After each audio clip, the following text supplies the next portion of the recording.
And we're back. Independence High School WaMaC Conference Wrestling Tournament, and we are back into action here. The 7th place match is on right now.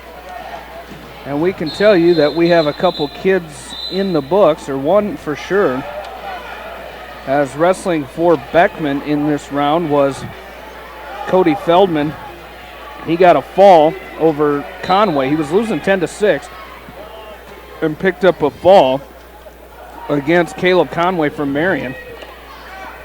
So Cody Feldman of Beckman will finish in 7th place today. Up now on the far mat is Tanner Erickson Dale, and he trails 8-5 now with an escape. So 8-5. Erickson Dale trailing as he's taking on Trey Clifton from Marion. Well, Jamie, these are 7th and 8th place matches, and there's still some huge points. If you're Independence, you got to win every match. If you're West Delaware, you got to win every match. This has turned into a two-horse race. And we could go real quickly here, take a look at these team scores. Anamosa in 14th place with 23. Beckman in 9th place with 80.5 points.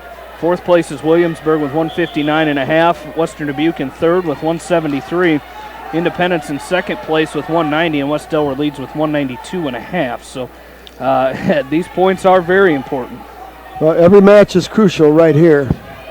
Independence going into the finals, they're probably going to be favored in all.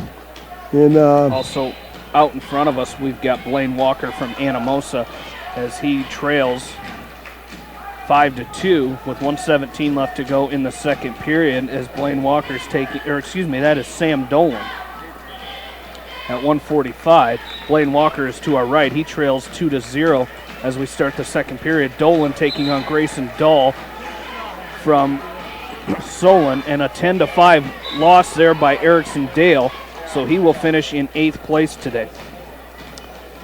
And Independence has some wrestlers here. They've got a number of wrestlers in the 5th and 6th place match. Right now we have Sam Ridenauer taking on Nick Reinert. Max Ridenauer taking on Nick Reinert. And it's a huge match right here. You want to finish on that odd step. Nick Reinert wrestling in his last WaMaC. He's got a little motivation behind him. This is his 40. He's 19-26. That's 45 matches. He's 19. He's won 9 of them. Max Ridenauer is 7-8. And this is a huge match right here. And again, if you're Max Ridenauer, you got to get after it from the get-go. Got to be physical. Nick Reinert is very, very leechy, and does a great job of getting on top of you and cradles and all those other good things. He had some difficulty in his last match. He had looked like he had a pulled groin muscle, and Sam Ridenauer is going to go right to work on that leg. Max Ridenauer. I keep on saying I had a student, Sam Ridenauer. So Jamie, that's where that comes from. Gotcha. About 5 years ago, I had a student in my class named Sam Ridenauer. And Max Ridenauer in on a shot, but here's that leechy ability. Here's that leechy ability of Reinert. We got quite a. The referee is giving Reinert 2. Ridenauer is on his back as what a precarious position that is to be. It might be a fall for Reinert. Ridenauer is trying to work his way out of it, and there's the fall right there as Reinert catches him in the predicament. Ridenauer in on a deep shot. So Sam Ridenauer will finish, Max Ridenauer will finish 8th place here today. And that's what Nick Reinert does so well, Jamie. It looks like you got a shot on him, and if you stay down on the mat, don't finish that shot, Reinert's going to wrap his legs around you, and stuff like that happens. But give the senior credit for finishing with the win. Nick Reinert will take 7th place here. Max Ridenauer will take 8th place here for West Delaware. And Sam Dolan trails 7-2 against Grayson Dahl right now. Over up on mat number 3, we got Tyler Frazier from Anamosa taking on Wyatt Sadler from Center Point Urbana. And Blaine Walker from Anamosa was victorious by fall over Davis. And over on from Vinton Shellsburg, over on mat number 1, Jamie, we got Corey Russell taking on Eric Dunford. Dunford's a senior, and of course Russell is the sophomore. And on the match out in front of us, Wyatt Sadler and Tyler Frazier. That match is scoreless right now, 0-0 with a minute left to go in the first period. It's 7-2 in front of us with Grayson Dahl from Solon, 21-20. That's a lot of matches for a freshman. He is ahead of Sam Dolan, another freshman, 16-16, by a score of 7-2. So Corey Russell taking on the senior, Eric Dunford. Again, a little bit of motivation for Dunford. Russell's going to launch Dunford to his back. That just launched him. That should be a foul. There it is. Corey Russell. Tell you what, that was just that was over the head and under the arm, and Corey Russell lifted Dunford up in the air and slapped him right to his back to the mat. That's a 7th place finish for Russell. And not only is it a 7th place finish, but it's bonus points with the fall. And here's Will Winger with an opportunity. He's going to take on A.J. Schropp from Clear Creek Amana. Here's Will Winger with an opportunity to do the same thing. Over on mat number 3 to our right, it is still 0-0 with Sadler from Center Point Urbana and Frazier from Anamosa. There's Will Winger with a nice double leg takedown on Schropp. And he's going to go to work on top riding. So Will Winger with his last opportunity as a senior wrestling in the WaMaC. Again, you like to go out with a win. Off the edge of the mat, going to get a restart. Schropp will go down. Winger's going to ride. There's a switch attempt by Schropp. Winger's going to latch onto that inside leg. And might be an Oklahoma, might be an over and under by Wingers. He's going to try to lift the legs. Scissor by Schropp. Takes the arm out of Winger away. Now stand up by Schropp. Winger's going to reach underneath and try to slap a butcher on him. And Schropp goes to all fours. 1-0 lead now for Sadler from Center Point Urbana on Tyler Frazier. On the mat out in front of us, I see Western Dubuque has changed their singlets. Jacob Bird's now taking on Daniel Abresh. Will Winger has Schropp on his back. Let's see if Will Winger can get the job done here, Jamie. Another foul here for West Delaware would be huge. Winger's got Schropp on his back. He's got to get his chest up on top. There's the foul. Will Winger with the foul over A.J. Schropp. So Winger will take 7th place here. Not only will he take 7th place, those points were not figured in yet, but you got 2 bonus points. And 1 for your placing. So that's a nice job there by the senior from West Delaware. Out in front, Birds and Abresh going at it, and Birds in on a shot. See if he can try to finish this thing off. He's got a single with his head to the outside. He cut across to a double. That's a nice job. Abresh coming in here seated 3rd, not having a very, very good tournament, and the Birds having a real nice tournament. He's 14-20, a junior, and unseeded, might end up with 7th place if he can keep this score. Sit out turn in by Abresh. He gets on top of Birds. Birds tries to re-switch him back. And we could have a 2-point reversal. 2-point reversal by Abresh, maybe more, as he goes from right to left, cross face far arm. He's got that near ankle, and he's going to try to lift Birds to his back, and Birds is not going. Birds is still latched onto the right leg. The right leg of Daniel Abresh, and Abresh is looking over to his coach, and Birds still hanging on. Abresh trying to use a little muscle there. That's going to be a 1-point escape for Abresh. So instead of the reversal, he took the escape. So Jake Bird still maintains that 2-1 lead after the first period. Abresh looks physically spent right now. 5-1, Frazier up on Sadler from Center Point. Sadler comes in at 26-8. Frazier is 16-16. And Sam Dolan from Anamosa was beaten 7-3 was the final score of that one as he lost to Grayson Dull from Solon. So 7-3, so Dolan will finish in 8th place today. Down on mat number 1, we have the 285-pounders, Colby Tonjes, taking on Doug Hayen from Central DeWitt. Hayen is 16-15, and Tonjes is 13-19. And right now, Hayen is having his way with Tonjes, 2-0, and Hayen right in an inside wrist. 1 minute and 6 seconds left over here. Frazier still up on Sadler, 5-1, and Sadler comes to a stand-up, and now he scores one on the escape. It's 5-2 with under a minute to go. Abresh with the cross body in on Birds, and he kicks it out, takes an inside wrist, and Birds trying to work some hand control underneath. 2-1 is your score. Jake Birds up in front. Long single shot by Sadler. That's going to be a go behind by Frazier. He's going to pick up 2, making the score 7-1 right now. Nice job by Tyler Frazier. He's a junior. He'll be back. He'll have another shot at a WaMaC title. He's 16-16 right now, trying to go 17-16. Hey, 1 week from today will be sectional tournaments. These wrestlers will have the week off. It'll be a great week. Fine-tune things. Make everything short and quick and sharp. And the next week, we will be at West Delaware, the Seedorf Gymnasium. And West Delaware will host the 2A sectional. Independence hosts one right here as well. And also Starmont will host one. So we will have track wrestling updates from Starmont as well as Independence. And we'll have her for you. All right, Scotty Taylor, 195. Frazier, I think, won that match 7-1. The final there, Tyler Frazier. Going to be a 1-point escape, maybe. No, there's a back trip by Hayen over Tonjes. Tonjes is on his back. Hayen's going to slide over. Tonjes is going to get stuck, I think. There's a slap the mat. And you thought Tonjes was going to score 1, and a back trip by Hayen. Tonjes on his back. And there you have it right there.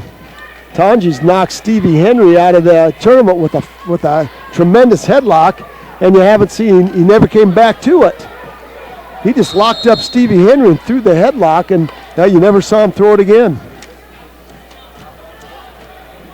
All right, 195 pounders up. Scotty Taylor, he's taking on Dalton Gardner from Marion. He's 19-18. He's a junior. Scotty Taylor right now even 500, 20-20. 3-2 now. Abrish up on Birds. 149 left to go in this match. Again, 7th and 8th place here. You win, you got 7th. You lose, you got the handshake in 8th place. Those points are already figured in. So these are huge matches here for all these teams. Under a minute here, Taylor and Gardner on mat number 3. Abrish and Birds on mat number 2 in front of us. We will be ready to start the finals. I wonder if they'll take a short break, Jamie, after this, or if they'll go right into it. Session 6. Right after. Well, they're going to go right into it. So we're going to go, just going to go open. I wonder if they'll go open mat and just run right through it, or if you're going to, I don't know how they're going to do that. 20 seconds left. Taylor 0, Gardner 0. Oh, there's a nice shot by Taylor. Scotty Taylor had an elbow pass and just missed it. That's the shot we've been waiting for all day. He's really good. He's had the opportunity on that elbow pass, and that's a safe shot because it's not belly down. It's hips in. And great opportunity there to score 2 big points there as time's going to run out in this first period. All right, Gardner's got the red leg band on. He's going to defer over to Taylor, and Taylor's going to go down. 3-2, Abrish up on Birds. And we got the blood time up on the scoreboard. We got to get that taken care of. We'll see if our computer guys don't know how much time's left there. Scott Taylor with a 1-point escape on Gardner. And Birds with a short sit out. Abrish throws a cross body right in. He's going to try to stretch Birds out. Might be some back points there by Abrish.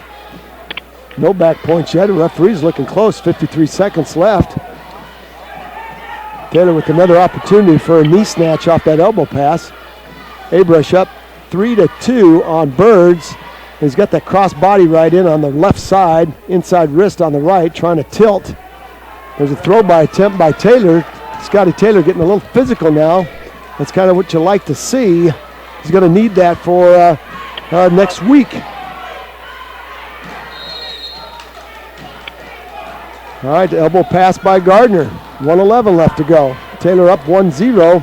Gardner has yet to take a shot on Taylor. Taylor has a couple of elbow passes to low singles or to inside singles on Gardner, but no luck. Bird's still trying to score one here to tie this up. 15 seconds left. Daniel Abrush on top. There's that shuck by Scott Taylor. Picks up 2. There's a 2-point takedown by Scott Taylor. Been looking for all day. Yeah, this is a huge match. Again, Jamie, we've talked about this thing might coming down to 2 or 3 points. Kind of the way it is right now. West Delaware's up by 8.5 points. And Scott Taylor working on a cross-face cradle. He's got 43 seconds. He's got Gardner in a cross-face cradle. Gardner's on his back. He's got to readjust a little bit. Gardner trying to stretch that leg out. Taylor's got to readjust the cradle. The right shoulder of Gardner is up. Now Taylor's readjusting. He's got to let that right shoulder drop through. Scott Taylor looking for the fall here with 23 seconds left to go. He just got to let that shoulder of Gardner drop through. Taylor trying to step over the leg. Gardner trying to bridge himself out of it. Referee down looking close. There's a 3-point near fall by Scott Taylor. He goes up now 6-0. 7 seconds left. He's going to try to set up that cross-face again. And he's got a good cross-face cradle. That's a good period, Jamie. 0-0 after 1. Taylor scores 6 points in that period, and they're going neutral. Abrush winning that match 3-2 over Jacob Birds. Dalton Gardner, the junior, at 19-18. Scott Taylor, the senior, at 20-20. Taylor up 6-0. Jamie, you're thinking right there, a takedown is a major decision. That's another point if you're Scott Taylor. You know, yeah, that's huge. You got to think of that here. And, you know, he did that great shuck by just a little bit ago. You'd like to see him do that again and try to pick up that, like you said, pick up that takedown and get some bonus points here. Well, you're exactly right. Imagine we're going to wrestle the championship on 1, or the championship probably in the middle. 3 and 4 on 1, 5 and 6 on the other. There's a long shot by Gardner. Front headlock by Taylor. Let's see if he can turn this into 2. He's got Gardner. Oh, he let it go. He had Gardner in a front headlock, Jamie, and all he had to do was just pound him. And it's just that air of uncertainty there when he gets in that situation. Just get after it, and he could have thrown Gardner right to his backside and picked up 2 and 3 and maybe ended the match. Maybe. Perhaps. All right, 1 minute. 1 minute, under a minute here. Taylor and Gardner. There's a throw-by attempt again by Taylor. Gardner squared him off. Gardner with the throw-by attempt. What are you thinking? 2 at 6-0 in favor of Taylor. You got 44 seconds. You need 1 takedown. You're thinking major opportunities right here to get out there and grab it and get after it. 35 seconds left to go. And Gardner's not in any hurry. Content to just collar tie and shuck.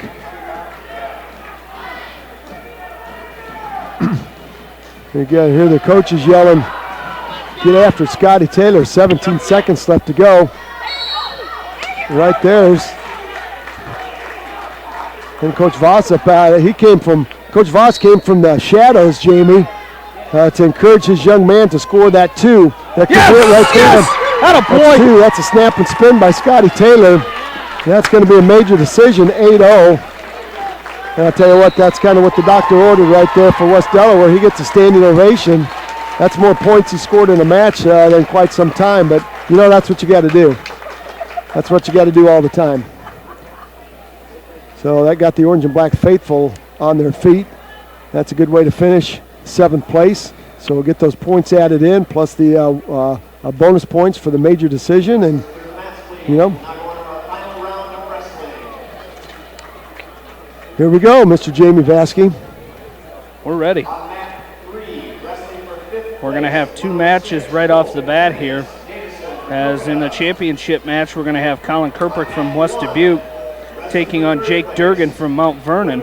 In the fifth and sixth place match, we're going to have Jake Wolf from Independence taking on Lucas Davison from Maquoketa. For first place on mat 2, Durgan, Mount Vernon, Kirkbrink, Western Dubuque. All right.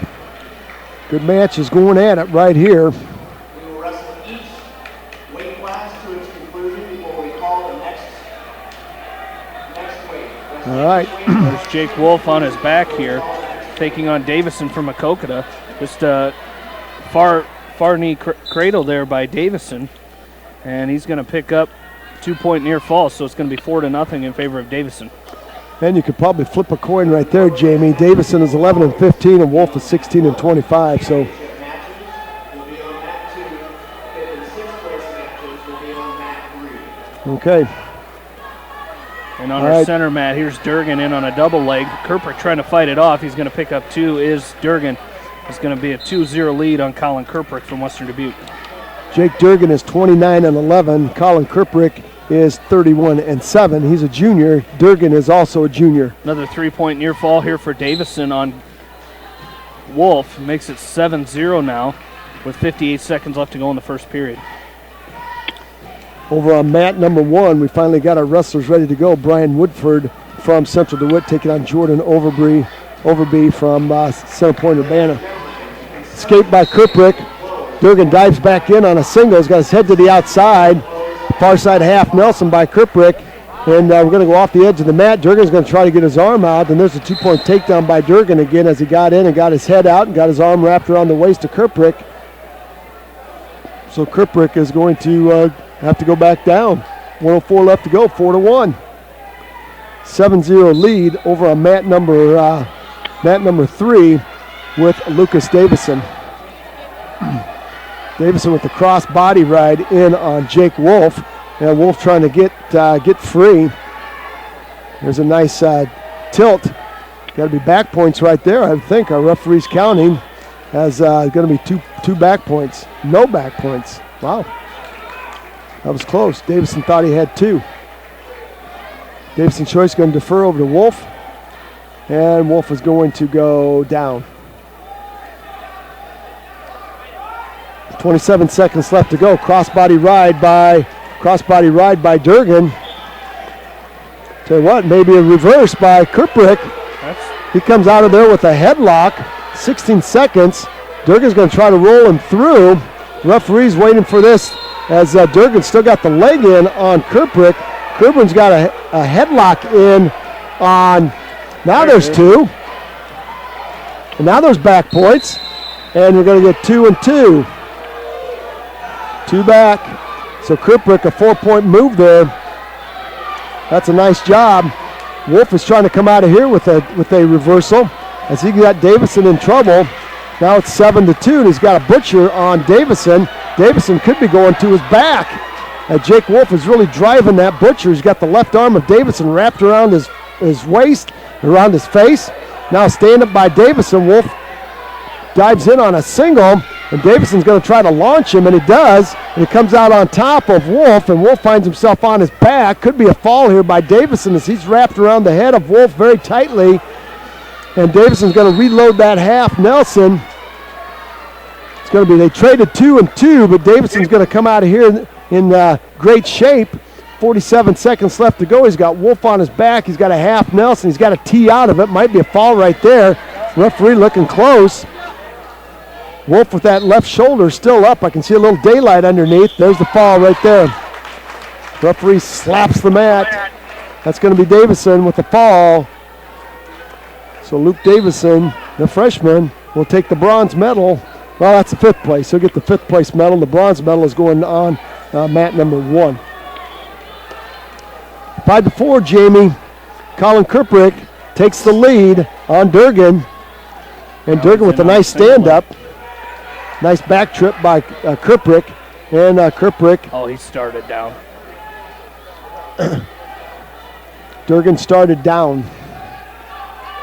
So Kirkbrink with the tight waist with the right, chop with the left, claw ride now by Kirkbrink. Good hand control by Durgan. He tries to pull that right hand of Kirkbrink out of the tight waist. Kirkbrink's on his toes, driving the nose of Durgan into the Resolite, and Durgan takes a face full. 1:16 left to go. 5-4. The freshman, or the junior, the junior from Western Dubuque up by a score of 5-4. Giving up a couple of takedowns, a couple of double legs by Durgan, and then Krippert came back with that 5-point move, or that 4-point move to end the first period. Tilt attempt by Krippert, and Krippert is on the go. Woodford from Clinton and Overby from CPU is scoreless with 35 seconds left to go in the second period. There's a restart. Outside stand-up attempt by Durgan. Chop, tight waist by Krippert. 50 seconds left to go. Inside wrist now by Krippert. Out to the side with the inside wrist, trying to pull that out to a bar. Outstanding job by the junior. Inside wrist, he rolled it out to a bar. Putting a lot of pressure on that left arm of Jake Durgan. And Durgan trying to push back over it and get that arm back. Now trying to load up a chicken wing is Krippert. 24 seconds left to go. Krippert up 5-4, and it's going to be Krippert's choice to start the third period. Durgan now working some hand control. Here comes that bar again by Krippert. He's got that left arm out across his back trying to load up a farmer. He's got the elbow in the ear, and we're going to get potentially dangerous as that left arm goes past 90. So Johnny on the spot referee stops it. 8 seconds left. Jamie, great period by Krippert so far. Yeah, it really has been, and he's done a great job of getting back into this match. But you can't have it fall apart here, as he just about gave up that reversal or the escape late in that period. So he's got a 5-4 lead heading into the third. And Durgan's going to do what we thought he would do, is he's going to cut Krippert loose, and we're going to go to neutral here. We're going to go to neutral here in the third period. It's been Durgan's ability to take Krippert down. There's a short arm drag, re-drag by Krippert. He might be able to pull himself around and pick up two. He's still working at it. Boy, a nice scramble. Shot, reshot. Durgan was in on that shot, and a short drag by Krippert. There's an elbow pass by Durgan. Krippert squares him up again. Off the edge of the mat we go. Front headlock now by Durgan. He's going to try to pull Krippert in and pick up some 2-point go behind, and Krippert pulls himself off. We're going to get a restart. Krippert up 6-4. We thought this would be a great match. It has turned into be. There's that low single by Durgan. He's in deep. He's got the right leg of Krippert latched onto it deep. Krippert draped over the top of Durgan. Krippert might pull himself up and pick up a 2-point takedown. He does. That's the first takedown of the match for Krippert. Durgan seated number 1.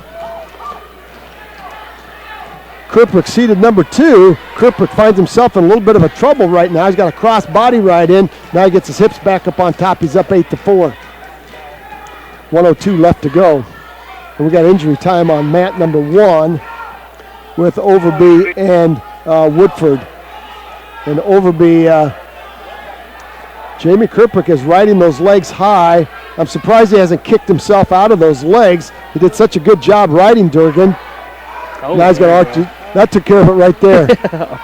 Arched his back and he fell flat. So he had both legs in and arched his back, and I'm telling you what, that was a solid arch, and he just took the wind right out of Jake Durgan.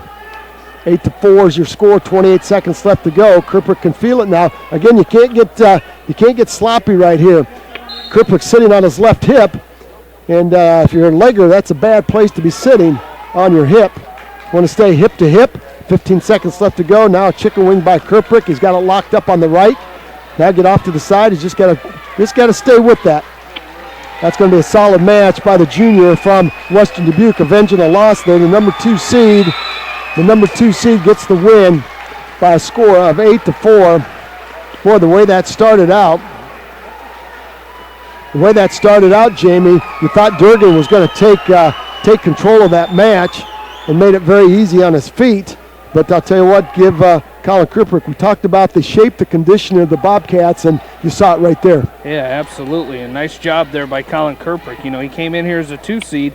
That was a little bit of an argument in the seeding meeting last night, but I tell you what, he proved it right there that with getting the victory there by in that championship. So Nice job there by Kerprick in getting the Bobcats a champ. All right, Jeremy. I think we're going to wait. I think they're waiting for the other matches to. Do we have a Upper Iowa update, Jamie? Well, we do, but they're in the champ. They haven't started the championship yet. Now, I don't know what's the holdup. I'm not sure what the holdup there. I believe they're just getting underway in the Tri-Rivers Conference in the championship round there. The last I checked, they are just underway here in this championship round there. They're doing the 3rd and 5th place matches at the... Well, that's going to do it right there, Jamie. That's going to be a 1-0 Woodford win for the bronze medal as Overby from Center Point. Tell you what, we got quite a match here. Quite a match. Number 1 in the state versus number 2 in the state. Number 1 and number 2 right here. And Brock Rathbun has been he's been working for this. He's been pumping for this. He's been his defeats. He's undefeated this year. Woods is undefeated. Woods is 37-0. Rathbun is 35-0. I'll tell you what, I thought in the last match, Rathbun looked pretty physical, but then when he's out there with Patrick Woods, they're about the same size, and it's going to be a very strategic match by both wrestlers. Rathbun's coming out in that staggered stance, right leg forward. Woods is staggered stance, left leg forward. Rathbun is faking a couple of shots, trying to get Woods on his heels. Woods on his toes, doing a nice job. And if you're number 1, Jamie, you got to go out and prove you're number 1 right here. These two wrestled last year in the WaMaC Championship with Woods winning it, and they met again at the state finals with Woods winning it. So Woods has had the best of Rathbun so far, but a Rathbun would like nothing more than to get the payback right here. And that was kind of the unique story we had in the state tournament last year, that state finals.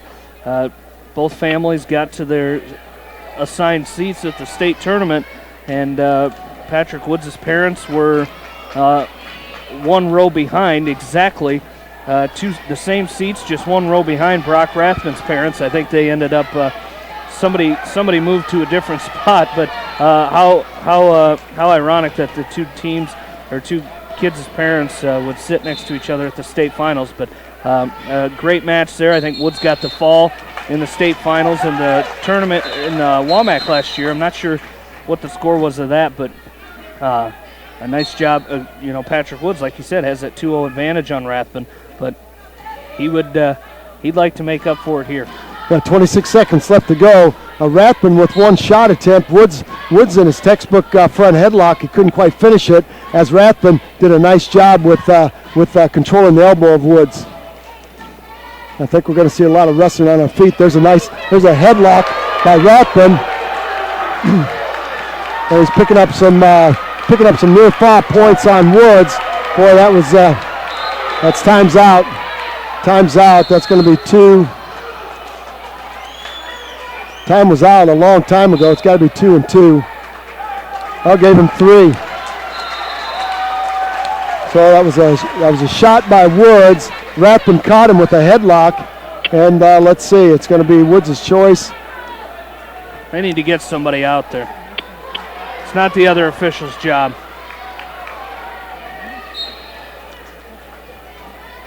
Yeah, they got to have a timer out there. On the far side, it's Mitch Evans taking on Max Wehage. Patrick Woods has his work cut out for him. He's going down. It's his choice. He's going down, and I can tell you what, this is not a good place for him to be. He's really got to get going up on his feet. Rathbun trying to put in a leg in, and now he's got a leg in on the right side of Woods, or on the left side of Woods. Now it comes right back to that cross body ride. Rathbun being very, very physical. Woods is going to try to roll out of it, roll through it, and Woods is very good in this position underneath. He's worked real hard. In this position.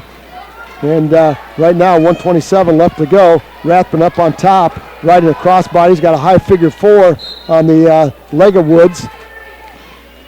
And a hard crossface now by Rathbun from left to right. Inside wrist now. Woods kicks the leg out.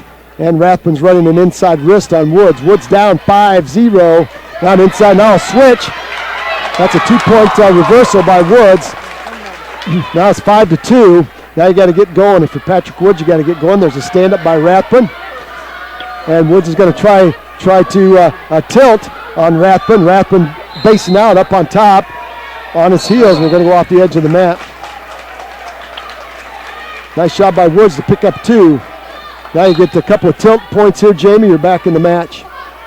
Absolutely, and that's what Patrick Woods needs. He's down 5-2 here. Down on the far side, Mitch Evans trails Max Wehage it's tied up over there 2-2 with Wehage and Evans.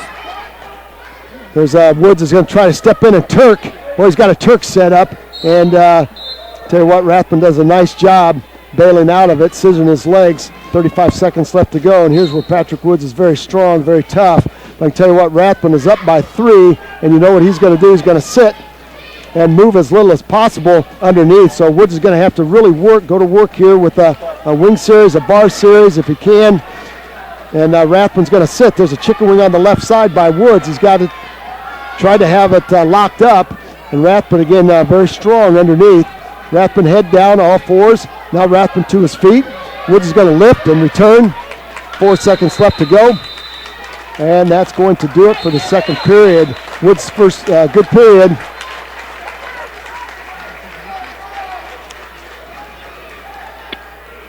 One-point escape now for Rathbun. Woods is going to let him up at 6-2. Oh, you got to get going here, Jamie. You're down by 4. And we're going to see Woods pick up the tempo here a little bit. We'll see what kind of condition Rathbun's in. Woods getting caught in a headlock at the end of that first period. Kind of a shot with his elbow. There's Rathbun with a long shot. There's Woods with the front headlock. There's a knee tip. Let's see if he can take Rathbun to his back. Boy, hips. Good hips by Rathbun. A textbook shot. There's a cross knee pick by Woods. Rathbun, we said he was strong. I think that's the biggest difference, Jamie, so far this year is Rathbun showing a little strength. There's a 2-point takedown by Rathbun. Short arm drag by Rathbun. He covers the hips of Woods, and it's an 8-2 lead now by Rathbun. Down on the far side, it's 8-5 now in favor of Max Wehage from Vinton Shellsburg over Mitch Evans. So 8-5. We got a minute 34 left to go in the third period down there. There's a crossbody ride by Woods, by Rathbun on Woods, and with a minute left, Woods finds himself down by 6. Take that 5-point move away, Jamie, and this is a 2-2, 3-2 match, and we thought it would be that way. We've got Justin Light and Connor Murphy. That's Clear Creek Amana for 5th and 6th. 8-2 is your score. 54 seconds left to go, and Patrick Woods has quite a bit of work to do. Again, finds himself underneath of Rathbun. Rathbun trying to put a cross body right in. Woods catching that right heel, or the left heel, and trying to throw it over his back. And Rathbun doing a nice job with hand control as he reaches back and picks up the right ankle of Patrick Woods. 32 seconds left to go. Third period. Finals of weight class 113. We knew this would be a dogfight, and it's turned into a dogfight with Rathbun getting the best of Woods, courtesy of that 5-point throw at the end of this first period. And that's kind of been the difference. It's been a 2-1 match up to that point. You take that off, you go 0, Jamie. You go zeros in that first period, and then Woods would find himself up right now 2-1. But you know what? That's part of wrestling. That's why you wrestle it. There's a nice stand-up by Woods. Gets to his feet on Rathbun. Rathbun goes hip to hip. 7 seconds left to go. There's an escape by Woods, 8-3. 3 seconds left to go, and that's going to do it. Rathbun's going to pick up an 8-3 win over Patrick Woods. So Woods will lose this match. Woods will lose his first match in 2 years. But you know what, Jamie? He gets that's a good sportsmanship. But you know what? Better here than 3 weeks. 3 weeks from today. And again, I wouldn't. Might see that again. Probably will see that again. Who knows? Well, Mitch Evans and Wehage, it's 10-7. We've got 17 seconds left to go. So Wehage looks like he's going to hang on to a 3-point win over Mitch Evans. But again, there's still time. You got 12 seconds left to go if you're Mitch Evans. You got time to try to launch. There's an underhook by Evans. Let's see if he can throw Wehage. He's going to pick up 2 on the takedown. Almost had the back as Wehage went limp. It's going to be a 10-9. Evans a little upset. It's going to be a 10-9 win by Wehage. Let's take a 30-second timeout. We're going to be back with weight class 120. Stay with us. You got hold-by-hold action right here from Independence on 94.7 KMCH. Welcome back, along with in-studio producer Paul Glaza. Jamie Vasky, Roger Reed back with you here as we've got weight class 120 set up for you. And on the mat right now, we've got an area matchup for the third place match. Logan Riley from West Delaware taking on Bailey Thurm from Western Dubuque. On the fifth place match, we got Drew Davis from Independence. He's taking on Tony Garcia from Mount Vernon. And right now, Drew Davis is behind Garcia, 5-0. And that would be a mild upset, Jamie. Drew Davis is 29-12 coming in. Tony Garcia is 14-10. But Garcia is looking very, very tough on his feet. And Coach Light in that seating meeting said last night, hey, this kid's pretty good when he's wrestling. So he's an above-average freshman, and we're seeing that right here, 35 seconds. We're still waiting for, I'm not sure what we're waiting for. Yeah, I think Travis Pike might ding. They might have got dinged a point for unsportsmanlike conduct from Evans. I think that's what the issue is right here. Evans did not shake hands and sprinted off the mat. In the middle mat here, we got Keaton Sherwood. So Travis Pike not happy with that at all, and that might have been a team point deduction of some sort. That's kind of what it looked like to me, but we'll wait for an explanation. Coach Mike Doyle not very pleased at all. And Mitch Evans not even shaking hands hardly. He gave a quick high five, and the referee called him back to the mat, and he sprinted from our left all the way to the right, and that was very, very difficult.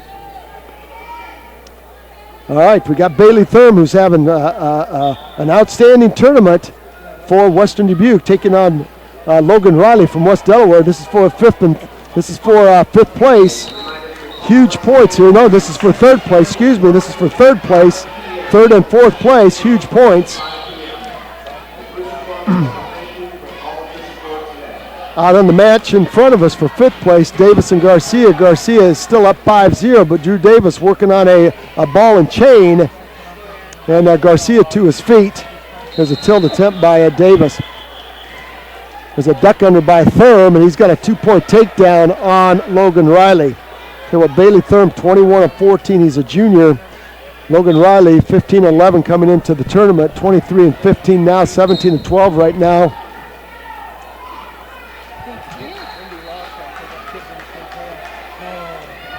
So 57 seconds left here. Logan Riley down by a score of 2-0.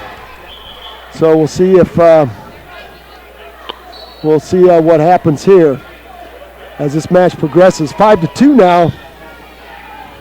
5-2 now as a tilt by Davis, by Drew Davis, scores 2. He is now behind 5-2 and looking pretty good. Garcia up to his feet, sit out turning by Garcia. Davis drapes his hand over the head of Garcia. Garcia grabs that, sits out, comes to his feet. It's 6-2 now. The freshman from Mount Vernon having quite a match. 30 seconds left to go. Thurm still riding Riley and doing quite a job of controlling Logan Riley's hips. Again, a huge match right here. Thurm coming in basically the 6th seed. Thurm with a 5-2 win over Drew Davis. Drew Davis now with Garcia on his back. Davis picked up 2 on the takedown, and now he's going to pick up 5 on the near fall, and Garcia's going to go belly down, but it's going to be a 3-point, now a half Nelson by Davis.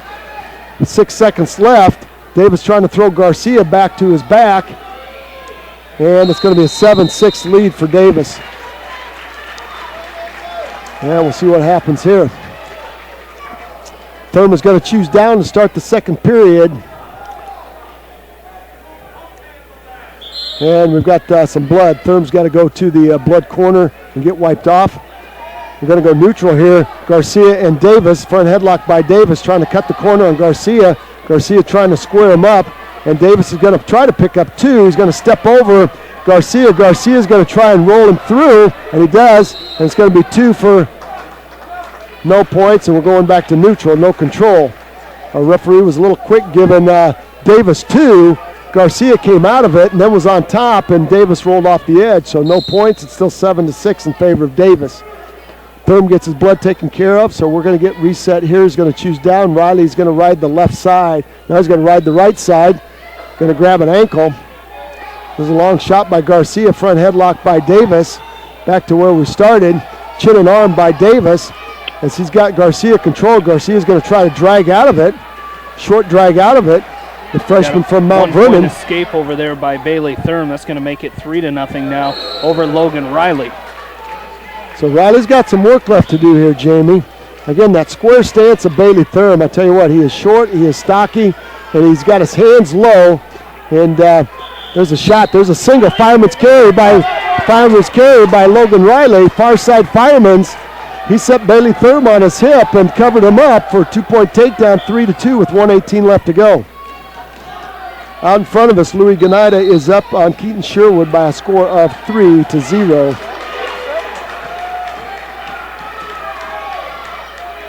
Nice job there by Logan Riley to pick up 2. And he's got 1:13 to ride. Tight waist by Riley. He's trying to work that ball and chain on Bailey Thurm. Riley with Thurm, belly down on the mat, working an inside wrist. Now it's 8-7. Garcia's ahead of Davis with 28 seconds left. Trying to work a cradle. There's a nice tilt attempt. Nice tilt attempt by Logan Riley, as he's got that right arm of Bailey Thurm wrapped around his waist, trying to load him up on his hip. Bailey Thurm trying to go belly down. Garcia now, 20 seconds. Spiral ride by Garcia. Garcia over the top of Davis. 13 seconds left to go. Garcia controlling that left arm of Davis. 9 seconds left to go. Davis trying to come with a sit out and a switch. Garcia hanging on for dear life. That's going to be a 2-point reversal by Davis. 2-point reversal by Davis. And Garcia is going to lose that match in the last 3 seconds. Good job by Davis, hanging on for dear life. And you can just kind of see that coming, Jamie. Garcia got sloppy on the ride and lost the elbow, and Davis picked up the win. All right, going to the third period, we're going neutral. We're going neutral. Thurman Riley. Again, it's for the bronze medal down there. Huge for both teams. Front headlock now by Riley. See if he can snap that down. Oh, boy. Well, nice job by Thurm to get out of the front headlock. Riley did a nice job snapping the head of Thurm. Riley's got a little giddy up in his step, and Thurm's got to go to the blood corner. Ganida up on Sherwood 5-0 as Thurm goes to the corner. 4-2 in favor of Bailey Thurm. Riley seated 4th. Thurm basically seated 6th. A solid match against Drew Davis on those semis. Louis Ganida going to win the title here 5-0 over Keaton Sherwood. And Sherwood not happy about it. Ganida real happy about it. And you never like to see that, but Sherwood giving it his best go. And now back to action.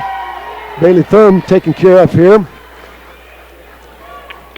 Thurm in that square stance. Now Thurm with a Russian tie, 2-on-1 on the left side of Riley. Riley's got to back out. There's Thurm. He dives in on a double, and he covers the hip. So Riley, that was just a real smooth shot there, Jamie. Yeah, it really was. And that's not a whole lot Logan Riley could do with that. It was just it was so smooth, and it was flawless, and he got the takedown. So nice job there by Bailey Thurm picking up the takedown with a minute left to go here in the third period, making it a 6-2 lead now.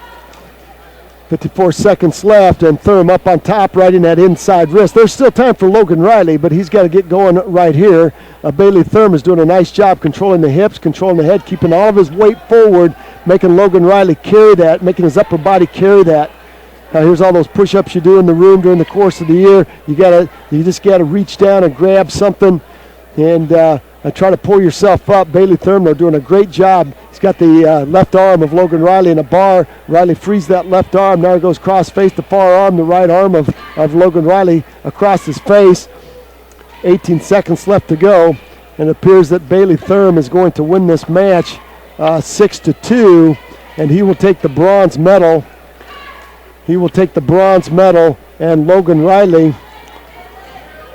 will take the 4th place. But you know, Logan Riley's had a solid tournament. Well, it's a good match. Bailey Thurm, Jamie, having a great tournament. Yeah, he did. You know, he came in here basically, seeded 6. It was kind of, there was only 8 kids in this bracket, but he comes up, places, gets 3rd. So, and Logan Riley, you can't fault him. He wrestled to a seed today. Well, we have quite a match set up right here with Dylan Beaver and Sam Phillips. Beaver coming in at 10-5 and seeded.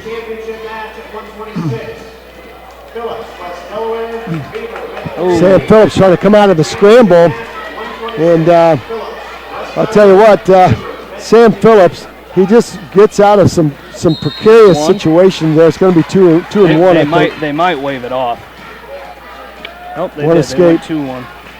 So Beaver had a nice shot on Phillips. Phillips tried to get in a scramble situation with Beaver. And Dylan Beaver, again, short, stocky. Sweep single attempt, front headlock by Phillips. Phillips going to cross knee pick off that front headlock. And Beaver doing a nice job controlling that. Beaver's 10-5 coming into the tournament. Front headlock now by Beaver. I don't think you can give 2 there as Phillips is squared up off the mat. No points. I think that might be the Indy fans yelling for 2 there. It's getting heated up here, that's for sure, between West Delaware and Indy. Indy did lose a team point, as you mentioned, in that one match with Mitch Evans.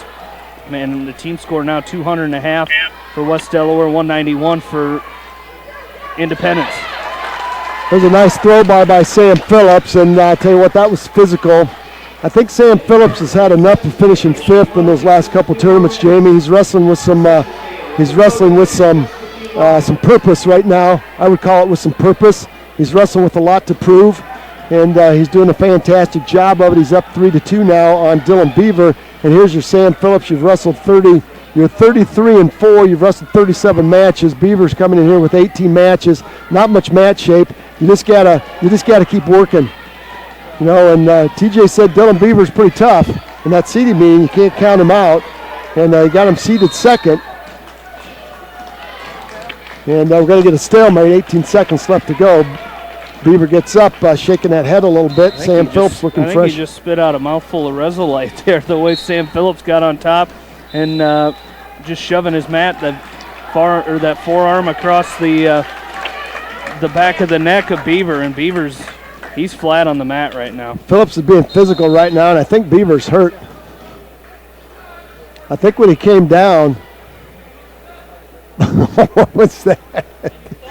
What was that? You gotta. Sam Phillips. I'm sorry, ladies and gentlemen. Sam Phillips got a lift and return, and Beaver went limp, and they stopped the match. And as soon as the whistle blew and Phillips got off of Beaver, Beaver went right back to referee's position in the middle of the mat, ready to go. So can't figure that one out one a bit there. 3rd place match, Zach Feasley is beating Trent Allison from Williamsburg 6-1, and Doolittle is over Dunlap 2-0 for the 5th and 6th place match. So Jamie, I can't quite hardly figure that out right there. I think he just wanted to restart. He just wanted to restart. And Dylan Beaver talks to Coach Murphy there, TJ in the corner. And Coach Pat Phillips and Coach Voss sitting in that corner. And Beaver says, "Hey, I'm okay." So we'll see what happens. Phillips gets a little bit, and that's going to do it right there. Phillips got a little high with that right. Might have had some back points there out of it. Phillips is going to defer over to Beaver, and Beaver's going to go down 3-2. 3-2 is your score here. There's a lift and return. Oh, they're going to call locking hands on Phillips. I can't believe they would call that, Jamie, but they're going to call it. Going to call Phillips for locking hands on that return. You got to give him reaction time. There was no reaction time whatsoever there. They're letting him wrestle. I thought stalemate. There's going to be a stalemate there. Get a stalemate. And it's going to be a 1-point escape for Beaver and a 1-point penalty. So now Beaver goes up 4-3. Phillips has that overhook locked up on Beaver. Might be a throw here. And he's got Beaver on his back. Got Beaver in a headlock. Let's see if he can finish it. Beaver's going to try to roll. There's a foul right there. Phillips with a throw on Beaver. 1:15 left to go. He's got plenty of time. Boy, there's the foul. Sam Phillips. That was sweet. That was sweet. You know, what I liked about that, Phillips came to that overhook on the right, collar tie on the left, and he drove Beavers right to the edge of the mat. As soon as he felt Beaver push into him, he hit that throw. That was huge for Sam Phillips right there. You know, he comes in, not only, his senior season, he's been on the bottom side of some good wrestlers the last few years. I think last year it was his first year in the varsity, full-time in the varsity lineup. He came in, made the best of it, but he comes in here with a goal. He said in his senior interview he wanted to be a WaMaC champ. He got it. He earned it here today with that fall over Dylan Beaver. Well, look at his card for today, Jamie. Seeded first, got a first-round bye, got a fall over Dunlap, he got a tech fall over Feasley, and then a fall over Beaver in the final. So that's a lot of points. That's a lot of bonus points, 2, 4. That's a lot of extra points there. So congratulations to the senior from West Delaware, Sam Phillips, WaMaC champ, and that's awful nice to see. And 6 points for the Hawks as we were going through the team scores before. Anamosa 14th with 27. Beckman, our other area school, in there at 9th with 83.5. Western Dubuque's in 3rd with 179. Independence in 2nd place with 191. And West Delaware in 1st place with 206.5 points. Well, and it's going to be, this thing isn't over by a long ways, as Independence has some guns coming. As does West Delaware has some guns yet coming. So let's take another timeout. We got a couple of matches left to go here. We'll take a short timeout. We got some great sponsors. Stay with us. We got more wrestling action for you right here from the Mustang Stable in beautiful Independence, Iowa, on Eastern Iowa Sports Station, Mix 94.7 KMCH. Oh, the action here today from Independence, as Jamie Vasky and Roger Reed joining you back here at the WaMaC Conference Wrestling Tournament. Thanks to everybody listening to us today on your radio dial, 94.7 KMCH. And those of you listening on KMCH.com, we're in the championship match. At 132, we've got Austin Hush from Western Dubuque with a takedown over Walker Wagner from DeWitt Central to lead this thing off. And in our 5th place match, we got Connor Wickman from West Delaware taking on Cade Stoom from Solon. Stoom comes in here with a record of 17-2. Connor Wickman 24-11. There's a 1-point escape out there by Wagner, and Hush is going to lead Wagner. Hush from Western Dubuque leads it 2-1. I specifically remember that Solon coach last night, Jamie, in the city meeting, when we talked about Stoom being 15-1, he said he didn't know how good he was. He didn't think he was worthy of that number 1 or number 2 seed, but he's going to pick up a 2-point takedown on Connor Wickman. Connor Wickman tried to shoot that fireman's carry, and he didn't finish the shot, and Stoom just steamrolled him and picked up the 2. So Connor Wickman did a nice job. Sit out, turn in, he's going to get back to his feet. Then score 1, nice job, 38 seconds left to go. On front, Hosh goes up 4-1 on Walker Wagner, the junior from Central Clinton, DeWitt there in the championship match. Hosh is 35-1, and he's wrestled That Western Dubuque schedule is a very, very tough schedule, and Hosh is battle-tested. 14 seconds left to go.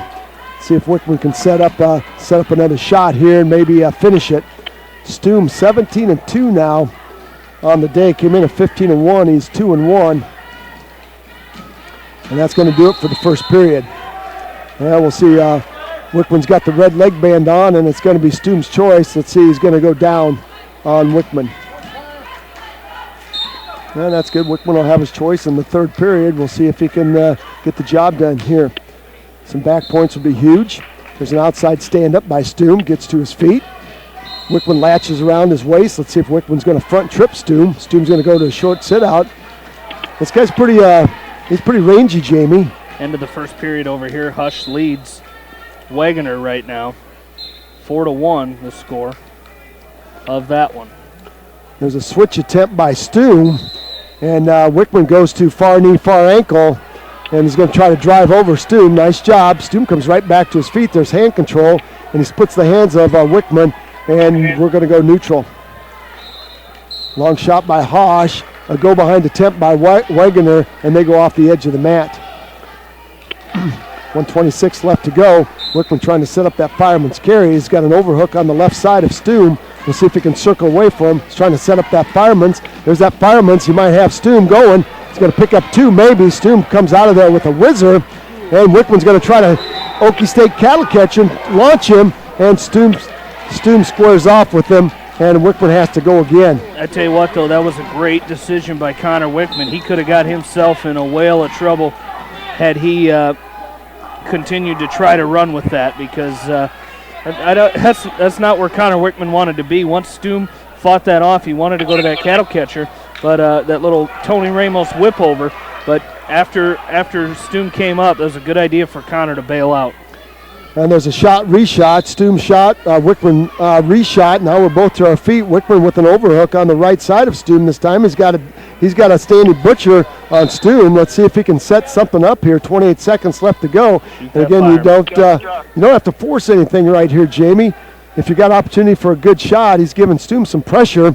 Maybe he's trying to set up that fireman's carry again. Stoom with an underhook on Wickman, and Wickman looking to load that fireman's carry up. 12 seconds left to go. Back, do it. And then, boy, there's an opportunity on a reshot there. Stoom was giving him all kinds of pressure forward. There's a two-point takedown by Hosh right on the edge of the mat. He picks up a huge two.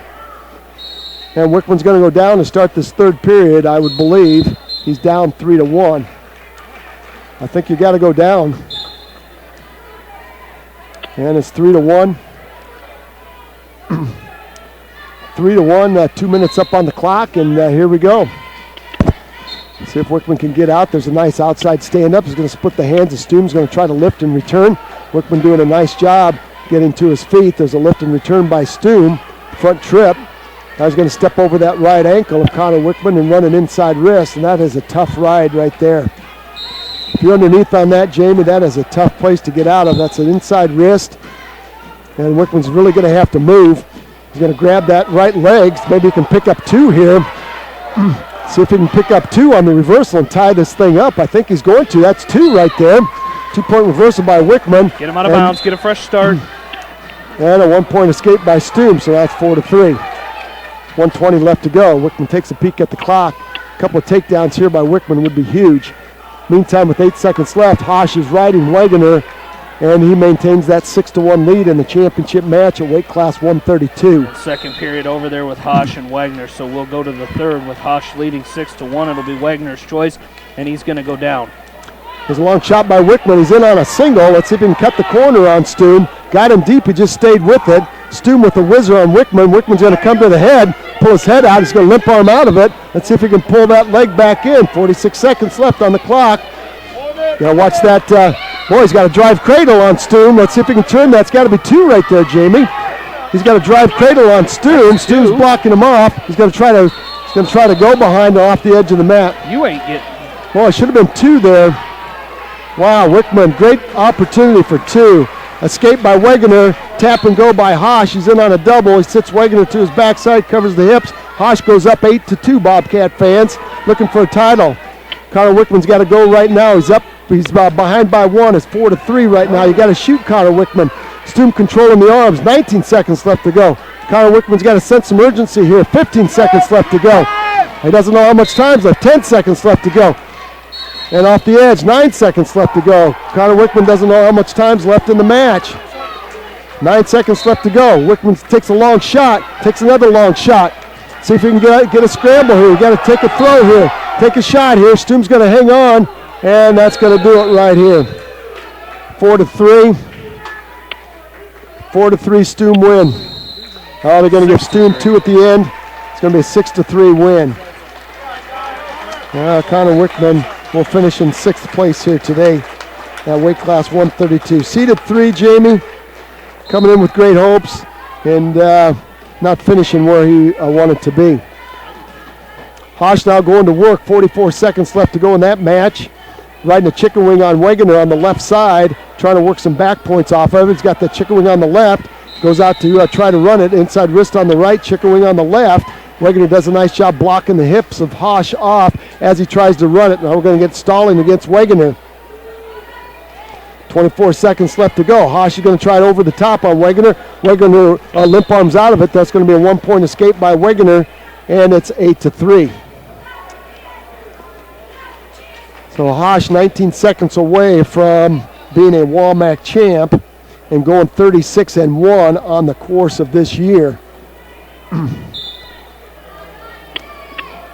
And Wegener needs a 5-point throw here, and if you're Austin Hosh, you just kind of got to work some hand control, work the edge of the mat there. 8 seconds left to go. Smart match, good place to be if you're Austin Hosh. We're off the edge, 4 seconds left. Grab some hands, control some hands. And here we go. There's a long shot by Wegener, reshot by Hosh. That's going to do it. Bobcat fans, you got a champ right there again. Austin Hosh will join Colin Kriprick on that award stand as a WaMaC champ. Outstanding job. There you have it. Weight class 138, Luke House taking on Cole Fritz. Jamie, these two have not met in this championship match. Bo Vasky and Neighbor from Beckman. It's going to be quite a match here, I think. We'll just kind of see if Bo Vasky can keep this string going. Tell you what, Vasky might have a 2-point takedown on Neighbor. Neighbor in deep on the double. Vasky sagging. Boy, he's got a down block. He's got to get his hips back. Neighbor underneath of Vasky. Elevating Vasky now. Now Neighbor latched onto that left leg of Bo Vasky and trying to cover his hips up. Vasky doing a nice job with the gut wrench, showing great balance. And Neighbor switching off to a double. Vasky back over the top on the ankle. Good down block by Vasky. And Vasky a gut wrench again on Neighbor. Neighbor not able to finish this. Neighbor trying to get his head out to the side. And Vasky doing a nice job blocking him off. See if we can get a stalemate out of this. Vasky might turn this into 2. Neighbor's going to get his head out, cut across the Vasky side, and pick up the 2-point takedown. 2-0 lead now for Cody Neighbor. He's 37-3. Vasky still on a hot string here. He's 28-11. Over on the 5th place match, we got Luke House going for independence against Cole Fritz, and that's a 2-point takedown for House, so he leads at 2-0 with 18 seconds left to go in the first period. Cody Neighbor now sitting over that right ankle of Bo Vasky, and Vasky would like no more than to Vasky would like no more than to score 2 here. House has Fritz on his back. 3 seconds left. The official's looking for a foul here, and that's going to do it. Got a little buddy out there as our towel boy. There's a hard crossface by Neighbor. 13 seconds left to go from left to right. He's got that arm trapped. He's got that right arm of Bo Vasky trapped, and we're going to get a stalemate. 8 seconds left to go. 1 for Vasky would be huge, but Cody Neighbor's got to keep him down. Neighbor having a fantastic senior campaign here. He's 37-3. There's Vasky trying to work for 1 here, maybe 2. If he can step over the legs of Cody Neighbor. Boy, a good scramble by Vasky. And Cody Neighbor able to hang on. Luke House picking up a 1-point escape on Cody Fritz, or Cole Fritz. House is going to launch Fritz to his back. Could be a fall. Could be a fall by Luke House as he is around the head and under the arms. You can step over and put the double spur in on Fritz. That's probably going to do it right there.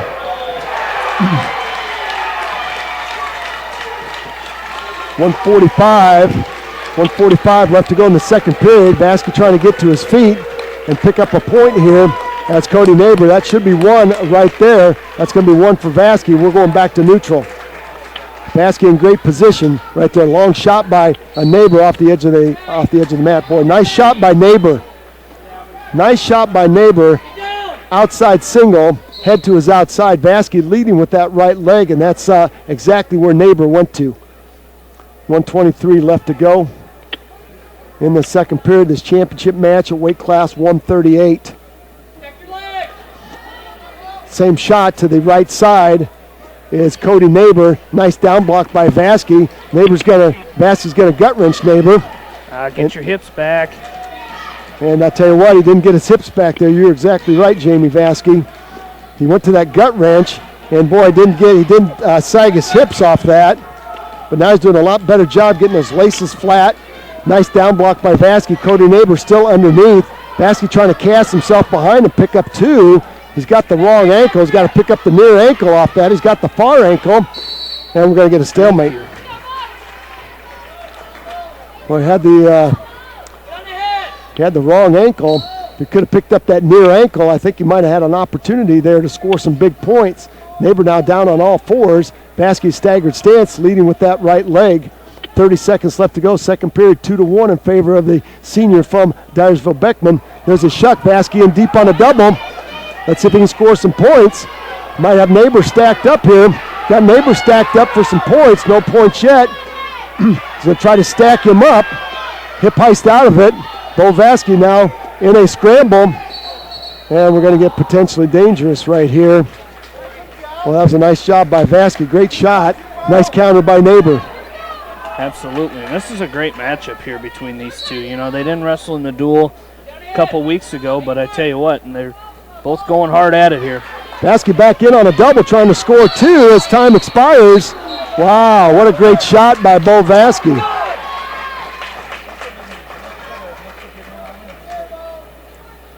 Bo Vasky's got to go to the blood corner. Boy, just when you had, now somebody's going to the blood corner. Vasky's going to the blood corner. Boy, Jamie, you got an update for us? No updates. They're doing the placing matches right now. So at the Tri-Rivers? Both. At both, okay. They're doing fifth place matches, fifth and third place matches at the Tri-Rivers right now. At the Upper Iowa, I believe they're just doing fifth place matches. So when we get done here today, we'll do a full recap of all three tournaments before we send you on your way, because right now at the Tri-Rivers they're at 182 pounds with the third place matches. Then I believe they're going to come back and go through the championship matches. At the Upper Iowa Conference, I know they were a little bit farther along. I think they're waiting to go to the championship matches, taking a short break in between. And well, there was some question about time, and they thought they might have to take some mini breaks during the course of the day to handle that. All right, Vasky's going to let Neighbor up to start this third period. And Vasky has Neighbor up again. He's going to try to stack Neighbor up. He's in between the legs of Neighbor. Let's see if he can load it up. He's got to turn. He's got to turn and come over the top, come out the top for two. Neighbor hangs on to that arm. Neighbor hangs on to the left hip. And we got another scramble situation. Neighbor on top of Vasky. Vasky's going to scramble out of it. No points yet. What a scramble by these wrestlers. Vasky's going to win. Vasky wrapped around. Vasky kept his head up, Jamie. We've talked about that through the course of the year. Vasky with his head up. He's got Cody Neighbor. Might have Cody Neighbor on his back as Cody Neighbor still latches on to the right leg of Vasky. And he's trying to score two out of it. And we might have a stalemate with 1:05 left to go. And we've got a stalemate. Thank you very much, Mr. Official. Great scramble. Great scramble by two outstanding seniors here. And Vassey's got to go to the corner one more time. They're just starting the championship matches. At the Upper Iowa. At the Upper Iowa, they're doing first place and third place matches. Cody Cleve up 2-0 on Cordell Ducharme. Jamie Starmont has not had a conference champ, I believe, since 2008.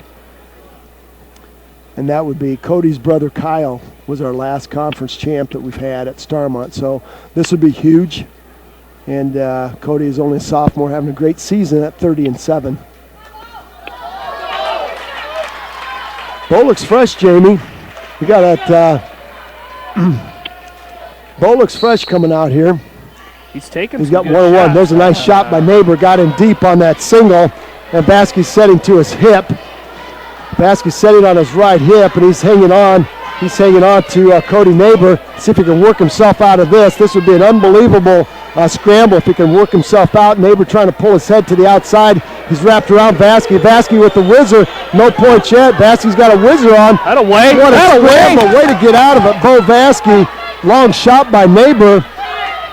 And we're going to the outside edge of the mat again. 31 seconds. Wow. And Baskey's got to go right back to the blood corner. What a scramble. Unbelievable. I'll tell you what, that was, you thought Neighbor was going to come up and finish that, but Baskey's showing some great scramble ability here. He's got 31 seconds left, and we've got some blood on the uniform of Bo Vaskey, so we've got to get that taken care of. I'm not sure that our trainer wants to wipe that blood off where it's located on the uniform, but she is. That's all I'm going to say, Jamie. That is all I'm going to say. Okay? That's enough. That is enough. I'm not going to paint any. I'm not going to paint any pictures for our audience. We just know that the blood was in a precarious situation, but our trainer over there was more than happy to clean that up. 30 seconds left to go. Baskey in on the double again. Going to try to tie this thing up. 25 seconds left to go. Scramble by Neighbor. He's got that ankle of Vaskey controlled. Vaskey between the legs. 17 seconds left. Vaskey trying to pull himself behind. There's two. Might have back points. It's got to be two right there, Jamie. Two, and he's got a chicken wing in. That's two and back points. That's two and back points. Baskey has two and back points now. Not going to do it.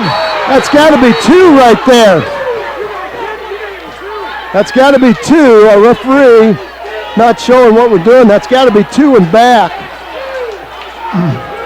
It's got to be two and back. Yes! Baskey 2, we're going overtime. We're going overtime. That's a good call right there. Jamie, that was two before. That was long before. It was two earlier. Long before he called. It wasn't a 2-point takedown after time expired. It was 2 points long before It was two before. It was two with about 8 seconds left to go in the match. And now we're going overtime. It's 3-3. So see if Baskey can go back to work.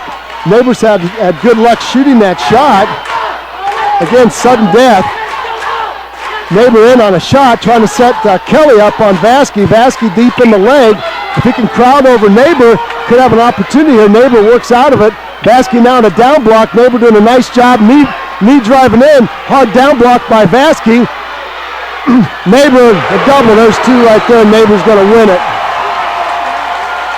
Neighbor will win that, but what a comeback by Bo Vaskey. Great match there by Bo Vaskey to take it to overtime. I'll tell you what, that's a solid match right there, Jamie. Solid match.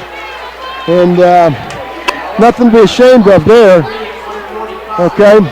But there could have been some back points. If you gave two for the takedown, you could have given two for back right there. But that's the way it goes. Cody Neighbor's going to win that match in overtime with a nice double, and that's the way it is. Again, we knew it was going to be exciting. We were going to have everything here today. And in the championship match here at 145. Championship match at 145.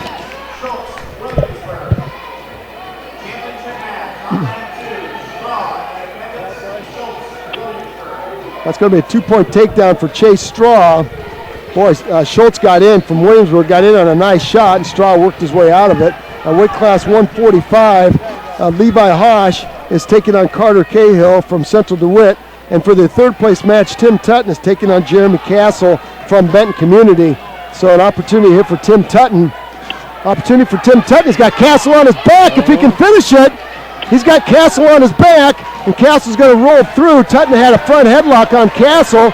He just needs the position. He's got Castle on his back, and Castle's going to roll out of it. There's a fall for Straw with the fall on Schultz in 107. Well, you got to have some back points there. He did. Tutton got 2 back out of it.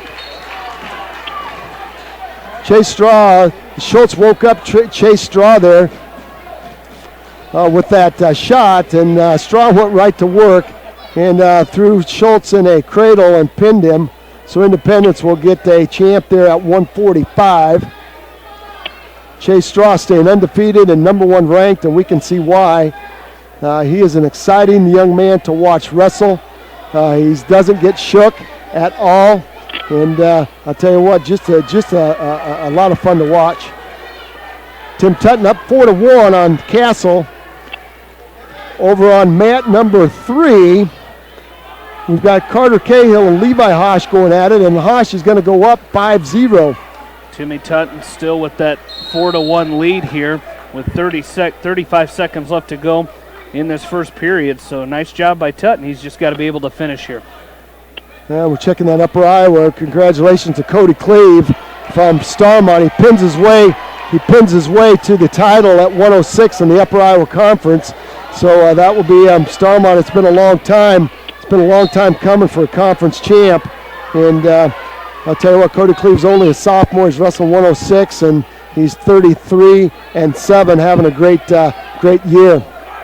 6 seconds left to go. Tutton fighting out of a predicament here. No points awarded yet, I don't think. Boy, nice job there, 4-1. 4-1. Tutton's choice is going to defer over to Castle. And Castle's going to, I think that might have been a 2-point takedown. Might be 4-3. Our official's going to go over and check it. Looked like Castle finished that period with a drive cradle. But our official, yeah, that was a 2-point takedown by Castle. So it's, excuse me, it's 4-3. Castle from Benton Community still behind as Tutton had an opportunity there, Jamie, had to win by a fall, and they didn't get his hips flat.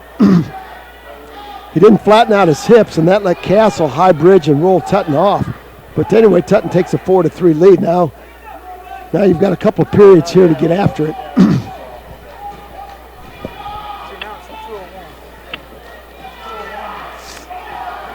So our team score has tightened up here a little bit.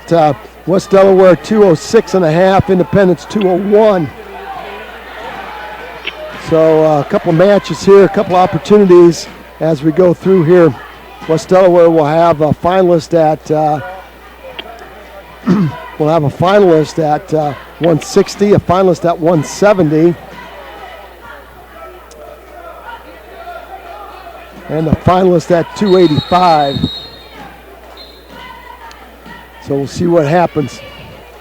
All right, back to action we go. 1-point escape there by Tutton or by Castle, and it's 4-4. And Tim Tutton's got to go back to work, shooting some good doubles.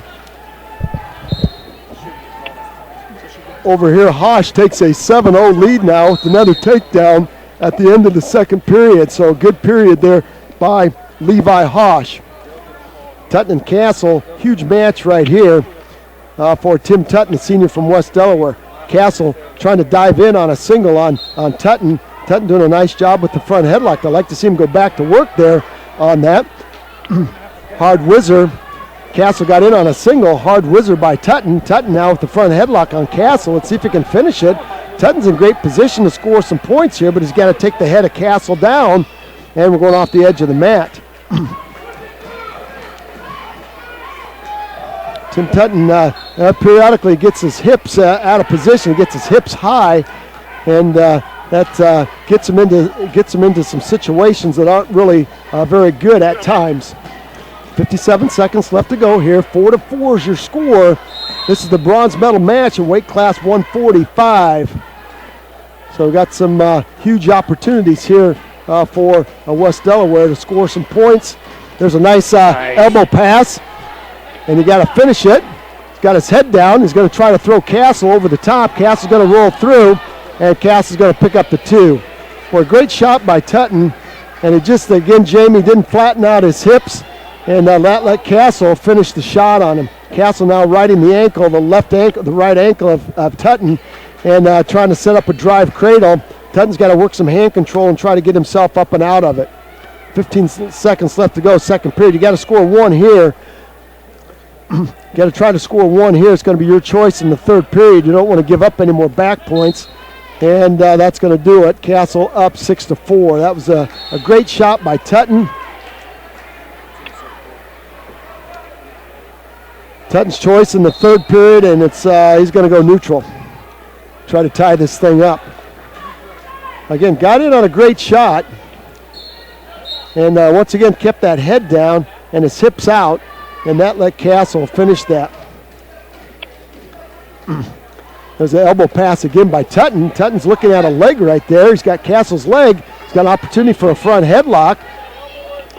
Got a front headlock, and let's see if he can get that leg of Castle. He did a nice job with it. Now he's in on a single. Let's see if he can finish it. He's got the right leg of Castle picked up, and he tries the back trip, and Castle plops right on top of him. Boy, you got to get that leg out, get your head up, and no points there as Tutton still latched onto the leg of Castle, but Castle steps over the leg of Tutton now. That's got to be 2 right there. The official's not calling 2 yet. A lot of time burning off the clock. Castles now has got a drive cradle locked up on Tutton, and he's got back points here. Tim Tutton on his back now in a drive cradle. Could be a fall for Castle. Tutton trying to roll out of it. 57 seconds left to go. Castle deep in that drive cradle, and Tutton not sure what to do here. 48 seconds left. You got to keep wrestling. You can't give up. You got to try to work yourself out of it. There's the fall. Castle with the drive cradle on Tim Tutton. Again, 2 outstanding shots by Tim Tutton. Got him deep on both of them. And I'm telling you what, Jamie, you just got to work on picking that leg up and finishing it. And Tim Tutton not very pleased with himself. Coming in here at 152, I believe he was seated 4th. He was seated 4th. That's where he's going to finish up. So, and Hosh is going to win that match 9-2, so he'll finish in 5th place today for Western Dubuque. On mat 3, 152, Star Williamsburg, Streets, Benton Community. 152, Jake Jewell in the bronze medal match. Jewell, Independence, Dahlstrom, Mount Vernon. He'll be taking on Noah Dahlstrom. 152, third place match, Matt So the West Delaware Hawks will not have anybody in this match. Max Ridenour finishing 8th today. On mat 2, Ganson, Western Dubuque, Cousins, Central DeWitt. So opportunity here. Championship match on mat 2. Noah Dahlstrom. Cousins, Central DeWitt. Noah Dahlstrom was the 3rd seed. He's 29-13 coming into the tournament. And out on the mat at 152, we have Dylan Ganson. Ganson pulling the upset over Jewell in the semifinals. He's taking on Mason Cousins. Mason Cousins from Central DeWitt. So while we wait for that match to get going on mat number 1 with Jewell and Dahlstrom, we'll watch Dylan Ganson, the senior from Western Dubuque. Western Dubuque having a good tournament here, Jamie. Short-handed, a couple of guys short-handed, but they're having a good tournament.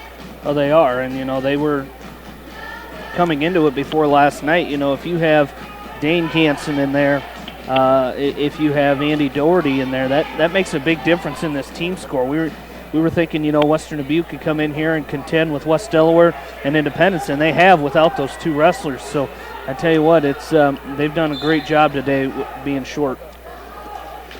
Well, there's a nice ride by Ganson. He's got a tight waist with the left and a chop with the right, and he's trying to tilt Cousins to his back. And Cousins We're going to get a stalemate right there. So Ganson takes a look at the coaching staff there at Western Dubuque, and they get up and clap for him and give him some encouragement, telling him to keep on going. Doing a great job. We're going to get a caution by Cousins as he was set, and then he unset himself. So we're going to get a caution. There's a hard tight waist chop. Tight waist with the left, chop with the right. I'll tell you what, Ganson very physical up on top of Cousins right now. The score is only 2-0, but he is flexing his muscles right now and getting on top of Cousins and doing a nice job. Doing a nice job taking it out of Cousins right now with 4 seconds left to go in the first period. So Dane Ganson, that's a solid period right there for the senior. Seeded fourth coming in here and getting the job done, showing that senior experience, and that senior experience showed as he took on Jake Jewell, the sophomore from Independence, in that semifinals. It was just that 2 years extra of experience and match shape and knowing where you're at. Jewell in on a single on Dahlstrom. Dahlstrom trying to fight out of it. And Jewell's going to come through the legs and cut the corner and try to lift and return Dahlstrom. Dahlstrom's going to try to find the edge of the mat. Jewell drops down to a single, and he's got Dahlstrom. He's going to pull Dahlstrom back in and pick up a 2-point takedown. So a pin by Jewell, Jamie, would make this very interesting, as the Hawks have a 5.5-point lead with some matches remaining. Independence has 2 more finalists coming up at 182 and 195. West Delaware has 2 more finalists coming up at 160, 3 more finalists coming up at 160, 170, and 285. And that's the thing that'll make this interesting is that's a long way from being over yet. You know, Kyle Fank with a good opportunity to win and probably pick up bonus points. That 195-pound match with McMillan and Horner, that'll be a good one. That'll be a good match, and Western Dubuque's going to make this interesting. They get a win. They get a win here out of Ganson. That's going to give them some more points. I don't know if they can. I don't know if they've got 20 more points in them, but they're sure going to make it interesting. All right, Jewell up 2-0. Dahlstrom gets set. Dahlstrom to a stand-up. And Jewell with a back trip. And Jewell now trying to tilt on Dahlstrom. And Jewell's going to pick up some back points here with that tight waist tilt. And he does that so very, very well. Controlling the hips with the arm. Tight waist tilt, and that's going to be a 2-point near fall for Jake Jewell. He goes up 4-0 with 6 seconds left in the first. Ganson still up 4-0, 35 seconds left, and we're going to get stalling on Ganson. And he's sitting over that ankle and just riding again. That's a good call by official. Got to get out to the side there. You're dominating on top. I'm surprised he hasn't let Cousins up. Cousins is 22-8 coming in. Those are the stand-up and sit-out turn-in by Cousins. He's going to split the hands of Ganson and score 1. So Ganson back to his feet. Ganson's been very good getting in deep on some shots. And we'll see if he can continue it in. There's a nice single, low single by Ganson. Nice down block by Cousins. Front headlock now by Cousins. He's going to try to shove that right elbow, and we're going to get a stoppage there as that's the end of the second period. Jewell and Dahlstrom wrestling for the bronze medal at 152. Jewell up 4-0. And Independence would love to have some bonus points here. Elbow pass attempt by Jewell. And Dahlstrom squares him off. Cousins now with the long shot. There's a 1-point escape by Cousins. Now it's 4-2. So Ganson's got some work left to do. He would certainly like to have a takedown to make this thing go 6-2. Dahlstrom with a long shot on Jewell. 1:05 left to go, second period. There's a nice duck under by Jewell, right to a single. He's got the right leg. He's got the right leg of Dahlstrom picked up, front trip. Takes Dahlstrom to the mat. Picks up 2. He goes up 6-1. 2-point takedown by Ganson on the edge of the mat as he continues to crowd Cousins. he stayed in. He kept Cousins in and scored the 2. He goes up 6-2, and that's just kind of what the doctor ordered. Back points by Julius. He's got a leg in, and he's got a half Nelson, and Julius looking for back points on Dahlstrom. 28 seconds left to go. Our referee is down looking for the fall, and Dahlstrom's going to try to roll out of it, and he does, but that's going to be a 3-point near fall. That's a major decision now. Jake Jewell working on a major decision with 16 seconds left. Now an escape for Cousins makes it 6-3 in favor of Ganson. 53 seconds left to go in this match. Another shot attempt here by Ganson. He's got a sweep single to the left side. The right side of Cousins. He's got it up in the air trying to double it off here as Cousins draping over the body of Ganson right now. Ganson got his foot back on the ground, but Ganson still has a hold of that leg. On the edge of the mat, great strength here as Ganson's going to pick up Cousins and drop him to the mat for a 2-point takedown, making it 8-3. And the referee stopped that. That was quite a lift and return there, Jamie. Nice job. All right, back to action we go. 11-1 now. Jewell up as we start the third period. Jewell up on Dahlstrom. Dahlstrom trying to slap a cross body in on Jewell. There's a hard crossface by Dahlstrom from right to left, right across the bridge of the nose of Jake Jewell. Dahlstrom trying to set up a crossface cradle. Good hand control by Jewell. And I think our official is going to tell Dahlstrom to watch the crossface. And Ganson is going to win this thing 8-4 and become Western Dubuque's third conference champion here today. 8-4 Ganson from Western Dubuque. Dylan Ganson is going to win this match. That's just a solid tournament by the senior, Jamie. 34-5 now on a senior campaign, so he's having a great year. All right, we've got 105 left to go, and Jewell up 13-1. Bonus points for Independence at weight class 152. Looks like they will get the bronze medal here, and plus some much-needed bonus points, unless Jewell absolutely stops wrestling here, or Dahlstrom comes up with something that we haven't seen out of him. It's been all Jewell since that first period. Dahlstrom came out looking for some falls, looking for a takedown. There's that tilt by, could be a technical fall now.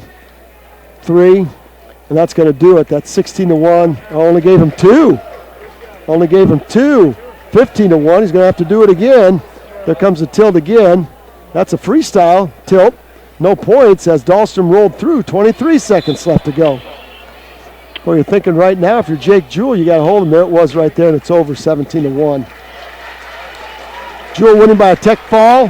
He'll take the bronze medal, not only by a tech fall, but that's bonus points, 1.5 points, I believe, extra.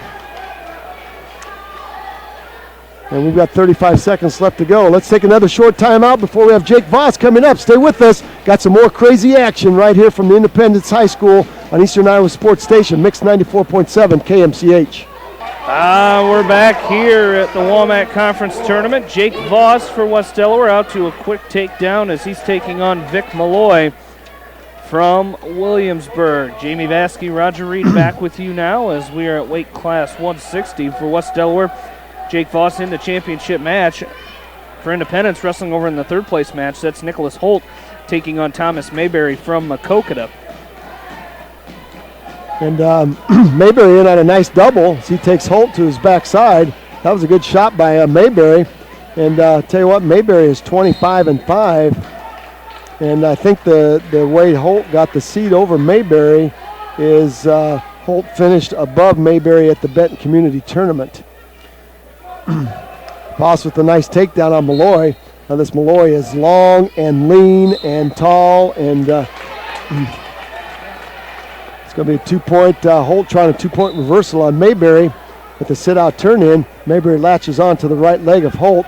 See if Holt tries to step behind. There's a nice throw by. Nice throw by Voss. He's going to pick up another 2-point takedown. Now they got to be thinking about a fall here, Jamie. Bonus points.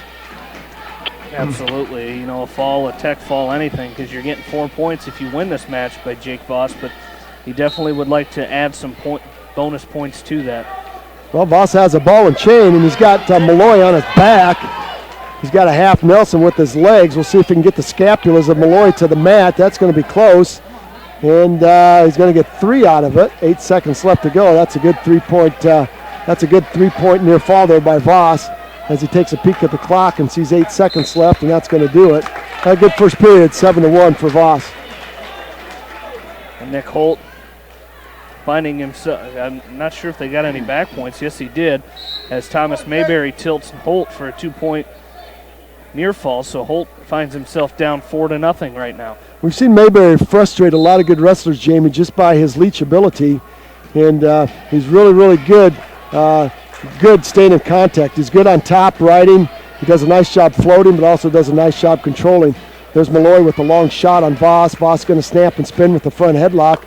Maybe keep that, try to set up a drive cradle. He's got a drive cradle, near side cradle locked up. Let's see if he can take Malloy to his back. There's the fall right there for Jake Voss with a pin and a fall in 2 minutes and 24 seconds.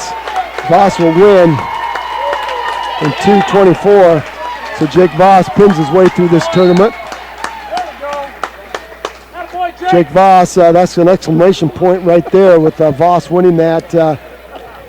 And Jamie, what I liked about that is he curled that head up, but instead of just trying to push it over, he picked Malloy up and then set him right back down so his shoulder blades were exposed. I tell you what, a lot of times when you see kids run that drive cradle, they sit there and they just try to drive it. And a lot of times when you do that, you get high. You end up getting high over the hips, and you have to fight it. Jake Voss he spared the drama and spared the nonsense of that, just lifted it up, straight up in the air, and dropped him on his back for the fall. Nice job by Jake Voss.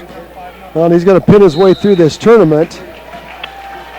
So, again, picking up some extra points. Mayberry with a single on Holt. He's got that leg picked up, and he's going to pick up a 2-point takedown on Nick Holt.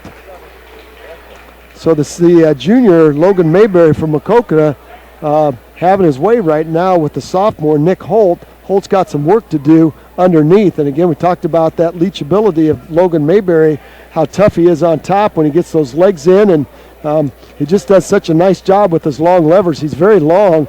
He does a nice job riding, controlling. Holt's trying to block him off. Mayberry would like to put that leg in. Mayberry would like to put that leg in, and Holt's doing a nice job blocking him off. Here comes the leg by Mayberry, and Holt's he's got some work to do now as Mayberry put the cross body right in on the right side, and now he's tough on top. 20 seconds left to go, and he's applying a lot of pressure to the hips of Nick Holt on the right side. So Voss scoring a fall and winning the gold medal there. Jake will be a two-time WaMaC champ there, and that's well, you just kind of like to see that. Short sit-out turning by Holt, and that's a good job. That's what you got to do when you're wrestling a legger. And let's see whose choice it's going to be. It's going to be Holt's choice. I think you got to go neutral. Now he's going to go back down. I thought Holt might try to go neutral and try to look for something feet to back. Logan Mayberry 2 minutes, 1:55 seconds away from the bronze medal, and Holt's got some work to do. He's down 7-0. And again, Independence looking for some points here at weight class 160. Inside wrist now by Mayberry. He's driving Holt forward, and Holt's trying to peel that inside wrist off. Inside wrist on the right side. Inside wrist on the right side. There comes the legs by Mayberry. Holt did nothing to clear the legs. Now Mayberry's got the cross body right in on the right side. Holt's trying to bear walk out, bear crawl off of it, camel walk off the mat. Mayberry's going to put the double legs in and stretch out Holt, and Holt goes to the edge of the mat, goes belly down, and we're going to get a restart. Jamie, the Western Dubuque Bobcats are making it interesting still, aren't they? Yes, they 189, 204, 206. That is crazy. There's a stand-up by Holt. Nice job of getting to his feet. He's got Mayberry sitting on his right hip. Mayberry now goes behind both arms of Holt. 1:10 left to go. Holt now looking for a sit-out turn-in. and he might pick up his first two points of this match. Mayberry hanging on for dear life. Mayberry may kick out of this and give up the 2. And maybe not. Holt trying to roll through. Holt's got the right leg of Mayberry. Holt could pick up 2 and a whole bunch more. Mayberry does the right thing. He bails out. And Holt's on top now with 45 seconds left to go. It's 7-2. Holt not out of this match yet. Stand-up turn in by Mayberry. He's going to split the hands of Holt. Holt's going to try to lift him up, and Mayberry shows good balance there. Mayberry to his feet, splits the hands of Holt. Holt gives him a shove free, and now you've got to think something feet to back here if you are Nicholas Holt. The sophomore seeded number 2 in here, coming in here today, having a great season for Coach Mike Doyle. 16 seconds left to go. There's a shot by Mayberry. He's in deep on Holt. And Mayberry having a good season also. He's going to come out of here today, I believe, 28-6. He's going to pick up, he's going to go 3-1 on the day. And that's a nice job. 6 seconds left, and Mayberry will win the bronze there by a score of 8-2. A nice job there by Mayberry. Controlled Holt that whole match. But I'm telling you what, Mayberry is one of those kind of wrestlers, Jamie. Very frustrating, and he frustrated Nick Holt right there. Well, we've got a humdinger set up for you right here with Brent Lammers. I don't know if we do. And it's going to take on Max Lyons. You have an inside scoop here, Jamie. I heard a while back that Lammers was going to win by medical forfeit. And so far we have not seen Max Lyon come out yet. For fifth and sixth place match, Zach Kramer from Independence is taking on from Solon, I believe. That would be Nick Bailey. No, that's from Williamsburg. Sorry. That's Yep. And there's Coach Cleary coming over and telling the head table that Lammers is going to win. Well, there's Brent Lammers is going to win by injury default. So not only is that first place points, Jamie, but that's bonus points. I believe that's worth 6. Yep, 6 points he's going to get for that. You get 4 for the placing, and you get 2 for the injury default. That's just like a pin. Zach Kramer winning by a fall over here for the 5th and 6th place match over Aaron Miller from Williamsburg. And you know, I didn't hear what the reasoning was for Max Lyon not being able to wrestle, but I certainly hope that it's not an injury because, you know, Coach Cleary was excited coming into these last couple weeks. He was going to have a somewhat healthy squad. Still didn't have Doherty back, and then he had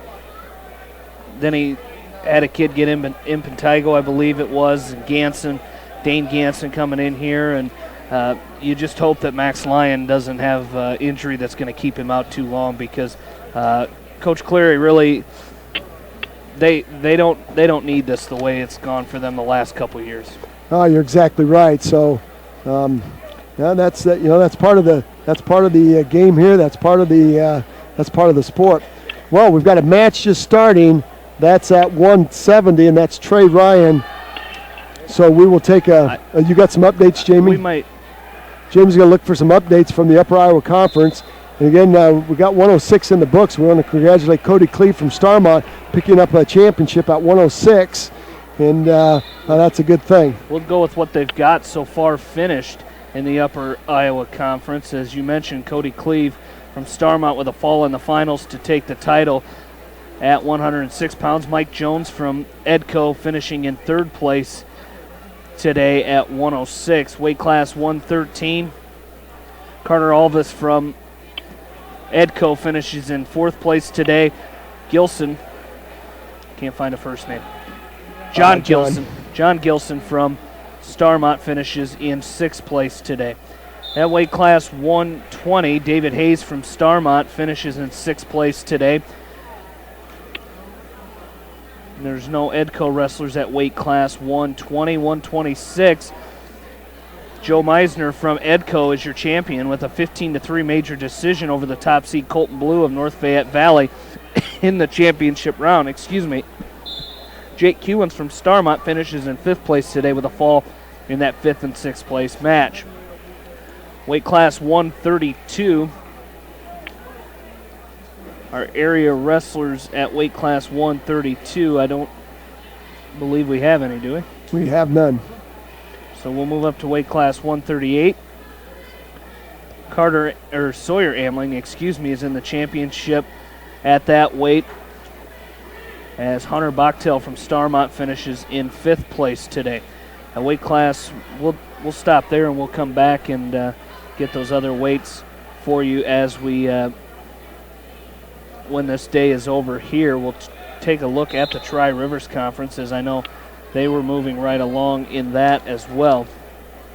As we'll take a look, they are wrestling their first place matches right now also, so we will see where they're at. They're at weight class 120.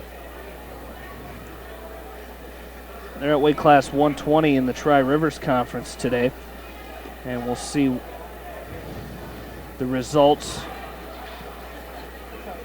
See what the results are so far, as at weight class 106, Brock Henderson from North Lynn is your champion as he wins 3-1 over Ben Moyer from Alburnett in the championship match. Greg Getzko from Maquoketa Valley finishes in 4th place today.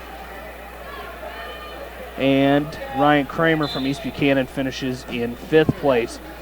Weight class 113, Carter Klosterman from Maquoketa Valley finishes in 4th place, as he was beaten by Dalton Bell from North Lynn in that 3rd and 4th place match. And they are up to weight class 120. And I think they have all but the championship matches done. So Ethan Romidko from North Lynn did not place today. Kyle Decker from East Buchanan is in the championship match, as he'll take on Nick Williams of Lisbon. At weight class 126, Jared Coyle from Maquoketa Valley is in the championship match. Kyler Henderson from North Lynn was beaten out of the tournament, and Kyle Keating from East Buchanan finishes in 5th place today. Weight class 132. Weight class 132, Zach Cornell from Maquoketa Valley, was knocked out of the tournament.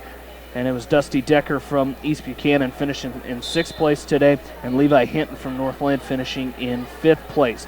Weight class 138, Kyle Wessels from East Buchanan finishes in 4th place today. And that is our only area wrestler at 138. Weight class 145, I believe we have an area wrestler in the finals, as it's Michael Neighbor from East Buchanan is in the championship match. Dylan Wright from Maquoketa Valley finishes in 4th place today. Weight class 152, Trevor Koopman from Maquoketa Valley is in the championship match. Jacob Schmidt from East Buchanan finishes in 5th place today. At weight class 160, Steve Huber from Maquoketa Valley is in the championship match. Jacob Rawson from North Lynn finishes in 4th place. At weight class 170 pounds, Alec McDowell from Maquoketa Valley finishes in 3rd place today. Weight class 182, Jordy Downs from Maquoketa Valley finishes in 3rd place today for the Wildcats. 195, Tyler Hoffman from East Buchanan is in the championship match. Eric Himes from Maquoketa Valley finishes in 4th place today. Weight class 220, Ryan Parmalee from Maquoketa Valley is in the championship. Isaac Andrick from East Buchanan finishes in 3rd place. At heavyweight, Tyler Yankovic from Maquoketa Valley is in the championship match. Jordan Lentz from East Buchanan finishes in 5th place. And Kyler Schott from North Lynn will take on Tyler Yankovic in that championship match. So we'll let you know how them championship matches go in both of those conference tournaments as we move forward here with the varsity action here. 30 seconds left to go in the 3rd and 4th place match down there here at the WaMaC.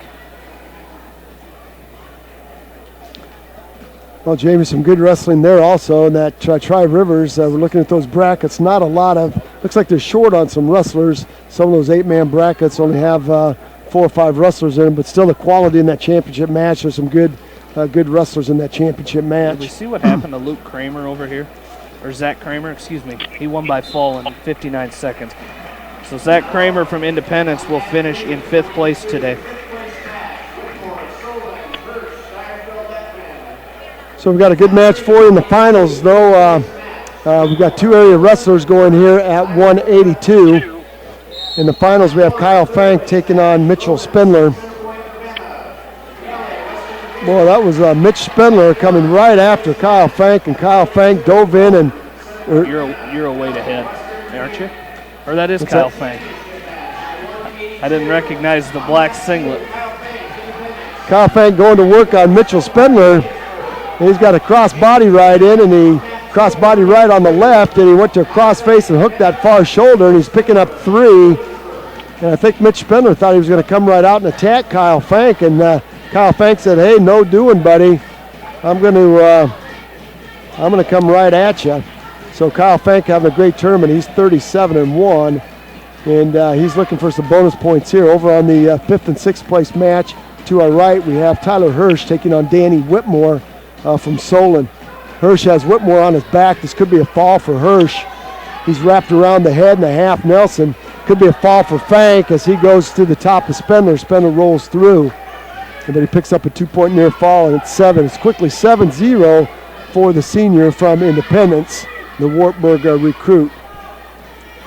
There's Hirsch going to pick up 3 back points, wrapped around the head of Whitmore, and just tossed Whitmore to his back, so he's up 7-1.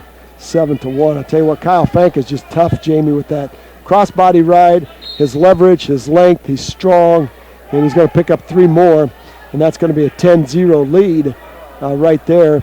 But you know, Coach Michael Dorr would like 6 out of him right now. Updated team points. West Delaware is 218.5. Independence is 208.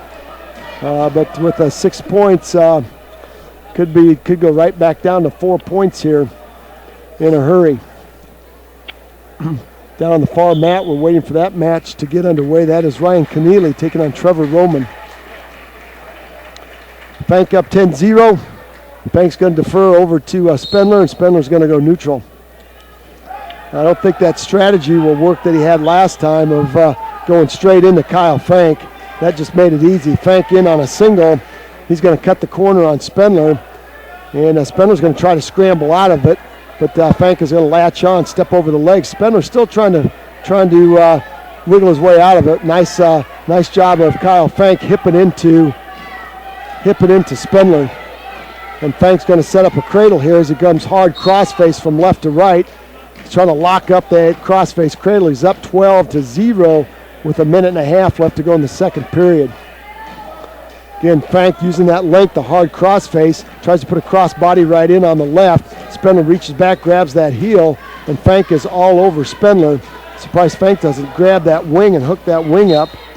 I think he's content to ride that crossface, looking for a cradle off of it. He does a great job of curling that up. Now he's got it locked up. Fank's got a crossface cradle locked up on Spindler. And Spindler's going to work some hand control on Fank, and he breaks the grip of Fank one more time. There's a fall. Whitmore reverses Hirsch.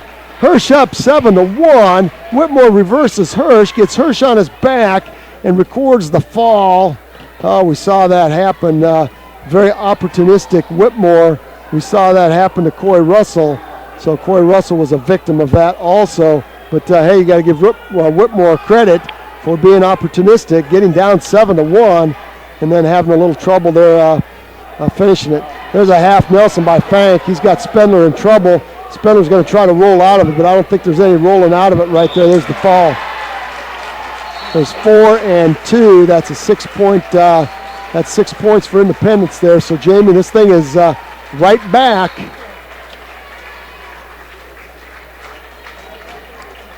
This thing is right back where it started. It's 218.5 to 214.5. 195.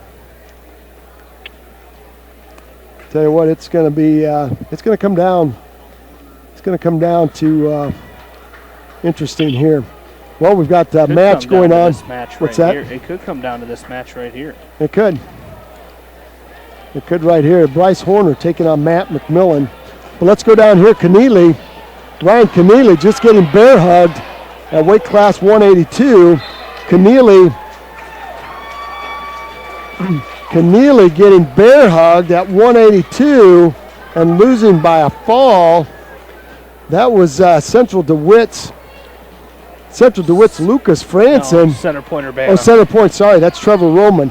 Trevor Roman in on a huge bear hug on Ryan Keneally and got him in there, and I'm telling you what, that was tough right there. Well, Jamie, it's going to be an interesting match here. We got McMillan, the upstart freshman, and this was the difference in the seeding between 1 and 2 here.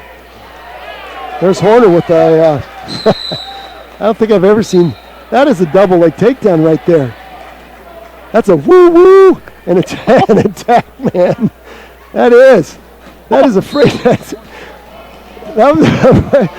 don't know how to explain that. That is Bryce Horner, Jamie. There was no setup at all. He just put his head down and he blocked the heels. He blocked the heels, and I'm telling you what, that was unbelievable. 159. Later, okay. That was outstanding right there. So Horner up early on McMillan, 2-0. Horner trying to make this interesting. He's got a chicken wing on McMillan, and he's got McMillan on his back. Horner's got a high leg over it, and boy, Horner got himself way high, and McMillan's going to try to throw Horner to his back. Boy, that was a chicken wing right there. That's a 2-point reversal for McMillan as Horner got a little bit impatient with that chicken wing, and McMillan picked up a 2-point reversal on that. So now we're tied up at deuces with 52 seconds left to go. The sophomore from Independence doing a nice job being patient, feeling that pressure. He felt that pressure of Horner. Horner got way high with that wing, and that made it easy for him to get his head up and work his way out of it. Down on mat number 1 for the bronze medal, we have Logan Pasker for Dyersville Beckman taking on Chase Cracklio. McMillan now up on top of Horner, 36 seconds left to go. Horner trying to work some hand control and getting back to his feet, but McMillan doing a nice job controlling. Now a head lever by McMillan. Chicken wing now by McMillan on the left side. He's got Horner in a chicken wing. Horner trying to get to his feet. McMillan doing a nice job sagging. McMillan's got Horner on his back, and Horner's going to roll out of it. No back points yet. McMillan's going to reload it. He's got Horner on his back. This would be huge right here for Independence. 7 seconds left to go, and Horner's going to roll out of it.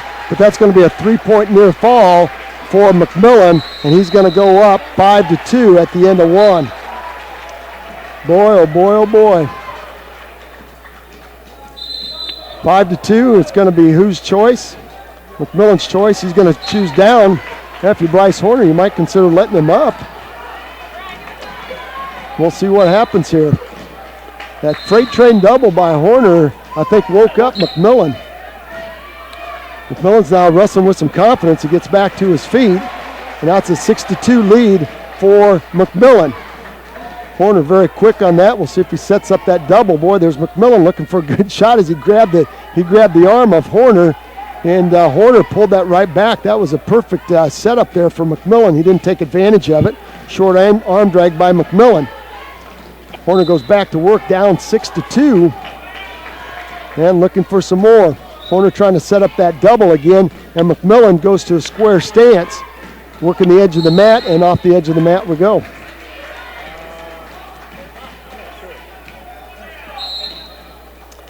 Back to work in the center of the mat. There's Horner trying to set up that double again, and now he's got an underhook on the right side of McMillan. McMillan's going to retie Horner, and back to work.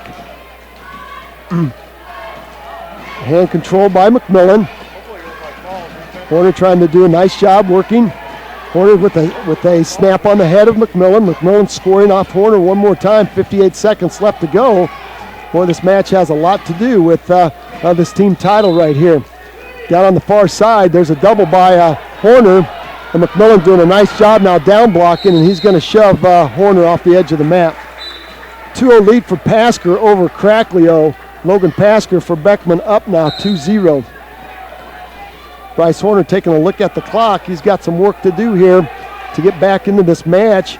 The sophomore from Independence doing a nice job here coming out of that, giving up that first takedown, and now scoring some back points. A 2-point reversal and 3 back. There's that double by Horner. Horner switches off to a single. McMillan's going to step behind. There's a roll by Horner, and now it's an 8-2. And Horner's going to pick up a 1-point escape. I think by our scoring, West Delaware is up 4.5 points up to this point, Jamie, but I know you will check on that for us. If this is a simple decision, it's going to be a half a point. I know you will be right on top of that. Third period, Horner's going to choose down. Just 4.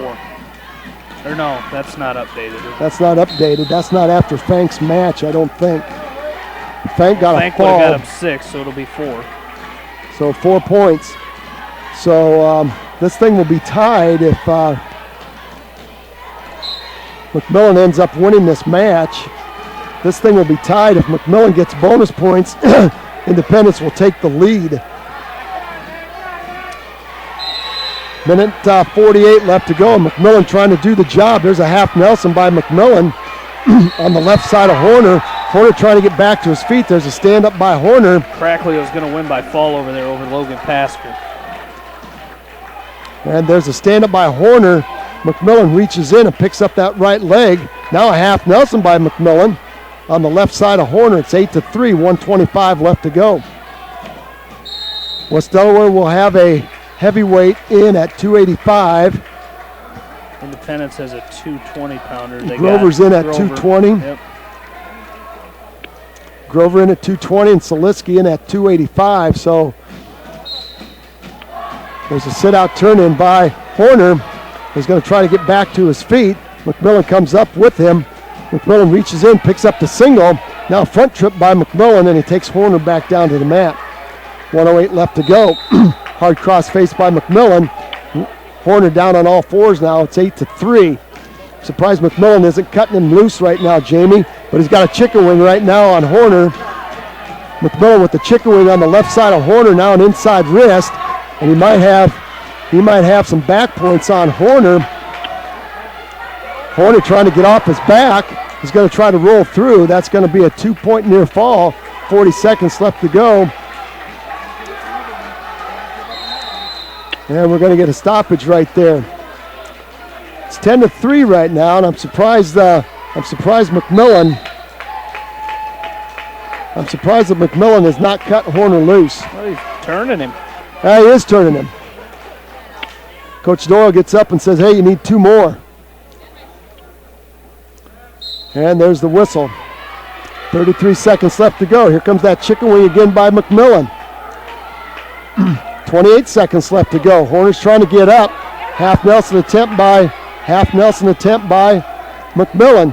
Horner belly down on the center of the mat. 19 seconds left to go. Stalling now on Horner. Hard Turk now by McMillan. He's got Horner turning. 11 seconds left to go. Horner's trying to go belly down. 8 seconds left to go. Power half Nelson now by Horner. And that's going to do it. It's going to be a simple decision. 10-3. I think this thing is tied up.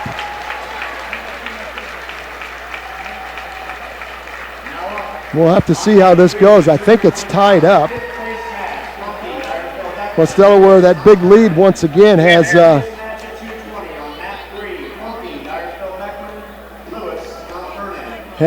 faded away.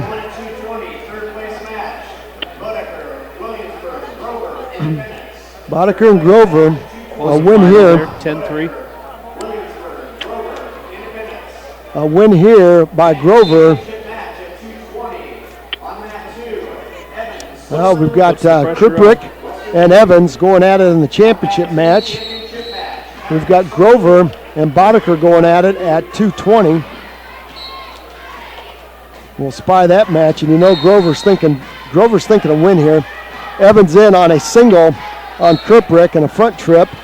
And he's got Kirprick going towards his back. Kirprick covers up. Kirprick covers up right there. And Lance Evans is going to tight waist and a hard chop on Kirprick. So we got everybody's eyes now, Jamie. I feel like everybody's eyes in the gym are on that mat number 1. There's a chicken wing. There's a chicken wing by Evans on Kirprick. And Kirprick bails out of that chicken wing, and Evans is going to reload it. At 220 pounds for Williamsburg. This is Connor Boddicker. He's 30-11. And Grover coming in here. He's got a lot of guts. He was seated 3rd at 25-14, so you got 3 and 4 going at it. And Grover trying to pick up a 2-point takedown. There's your 2-point takedown by Jason Grover.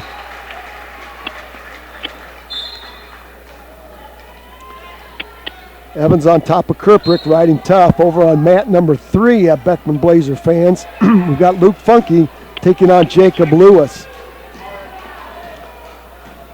And Lewis is up right now by a score of 5-0 on Funky. Grover is up 2-0 on Boddicker. Boddicker trying to get to his feet. Grover's going to front trip him and take him back down. There's a cradle by Grover. He's trying to cradle. He gets a little bit high. Boddicker might end up with a 2-point reversal. 23 seconds left to go. Boddicker's going to high leg over Grover and pick up the 2-point reversal. That's tied up at 2-2. Evans with the power half Nelson on Kirprick, and he's picking up some back points as his period expires. That's a 2-point near fall by Lance Evans. Evans is very, very tough. Seeing why he's undefeated. Not many matches. He's came into the tournament at 20-0. Going to be Grover's choice. He's going to defer over to Boddicker, and Boddicker's going to go down. And Grover's going to ride on top. 1-point escape now by 1-point escape over on mat number 3, Luke Funky.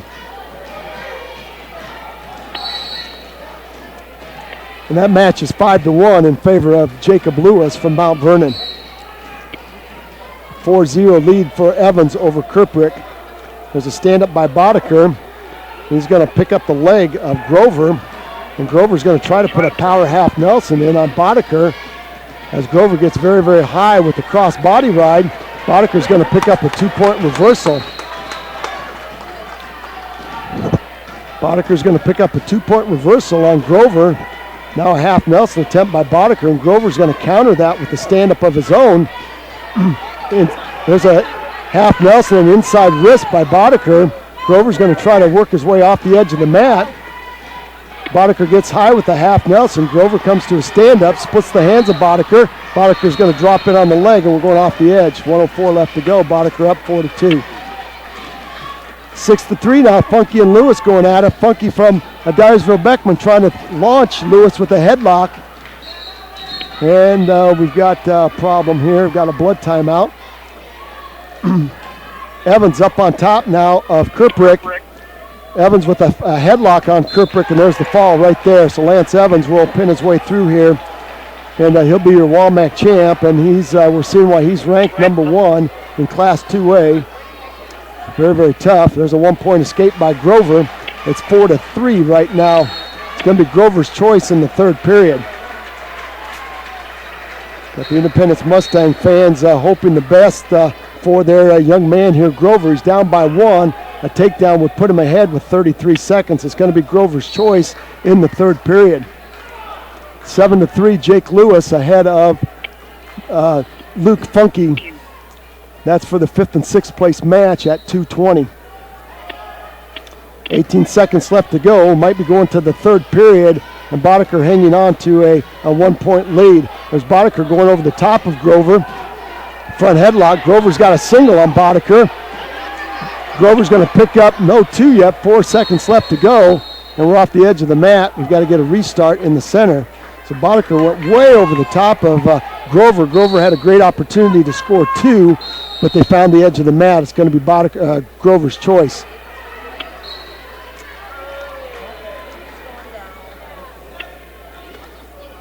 Well, Jamie, it's 2 minutes left here. Grover's got to score some points here. Bodeker's got to ride. Look for some points here. Grover's got to escape, get to his feet, try to work something here. Bodeker looks a little bit tired on top. I think Grover's just kind of measuring Bodeker, and he's waiting to explode from underneath. Bodeker riding a spiral ride. Grover on all fours. Spiral ride by Bodeker. There comes that half Nelson again by Bodeker. And he might have Grover going to his back if he can drive it.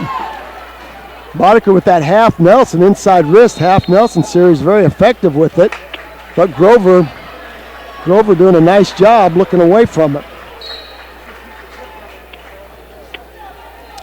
1:26 left to go. Bodeker hanging on to a 4-3 4-3 lead here.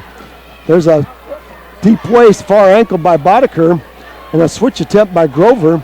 1:17 left to go. Lewis up now 11-6 over Funky. Bodeker up on top, riding Grover. There's a chicken wing now by Bodeker on the left side of Grover, and he's driving Grover across the mat. Grover trying to back into it. Bodeker goes back over the top. There comes a half Nelson by Bodeker. Bodeker steps inside Grover, and Grover might score one here. There's a 1 point, no change there. 49 seconds left to go. Grover got up. Bodeker dove back in and drove Grover off the edge of the mat. Now we got the West Delaware faithful to our right, and they're looking for a Bodeker win here. And we got the Independence crowd across there looking for. There's a switch attempt by Grover. 39 seconds left to go. Grover trying to switch on Bodeker. Bodeker now is going to try to climb the body of Grover. Grover belly down. 30 seconds left to go. Bodeker is up on top riding now. Chicken wing by Bodeker. He's got Grover belly down on the mat. Grover trying to work his hips up. 21 seconds left to go. Grover trying to work that chicken wing on Bodeker trying to work that chicken wing on Grover. 14 seconds left to go. Bodeker up on top. 10 seconds left to go. Bodeker in great position here if you got the win. Grover now trying to get up. 4 seconds left to go. And I'll tell you what, Jason Grover with an opportunity to put Independence in the lead here. Loses by a point, 4-3. Jason Grover just needed to score 1 point there. We wouldn't want it any other way, would we? No, it's down right here. And over here, we still got Luke Funky going for the Beckman Blazers. It's 15-7 is the score of that one here with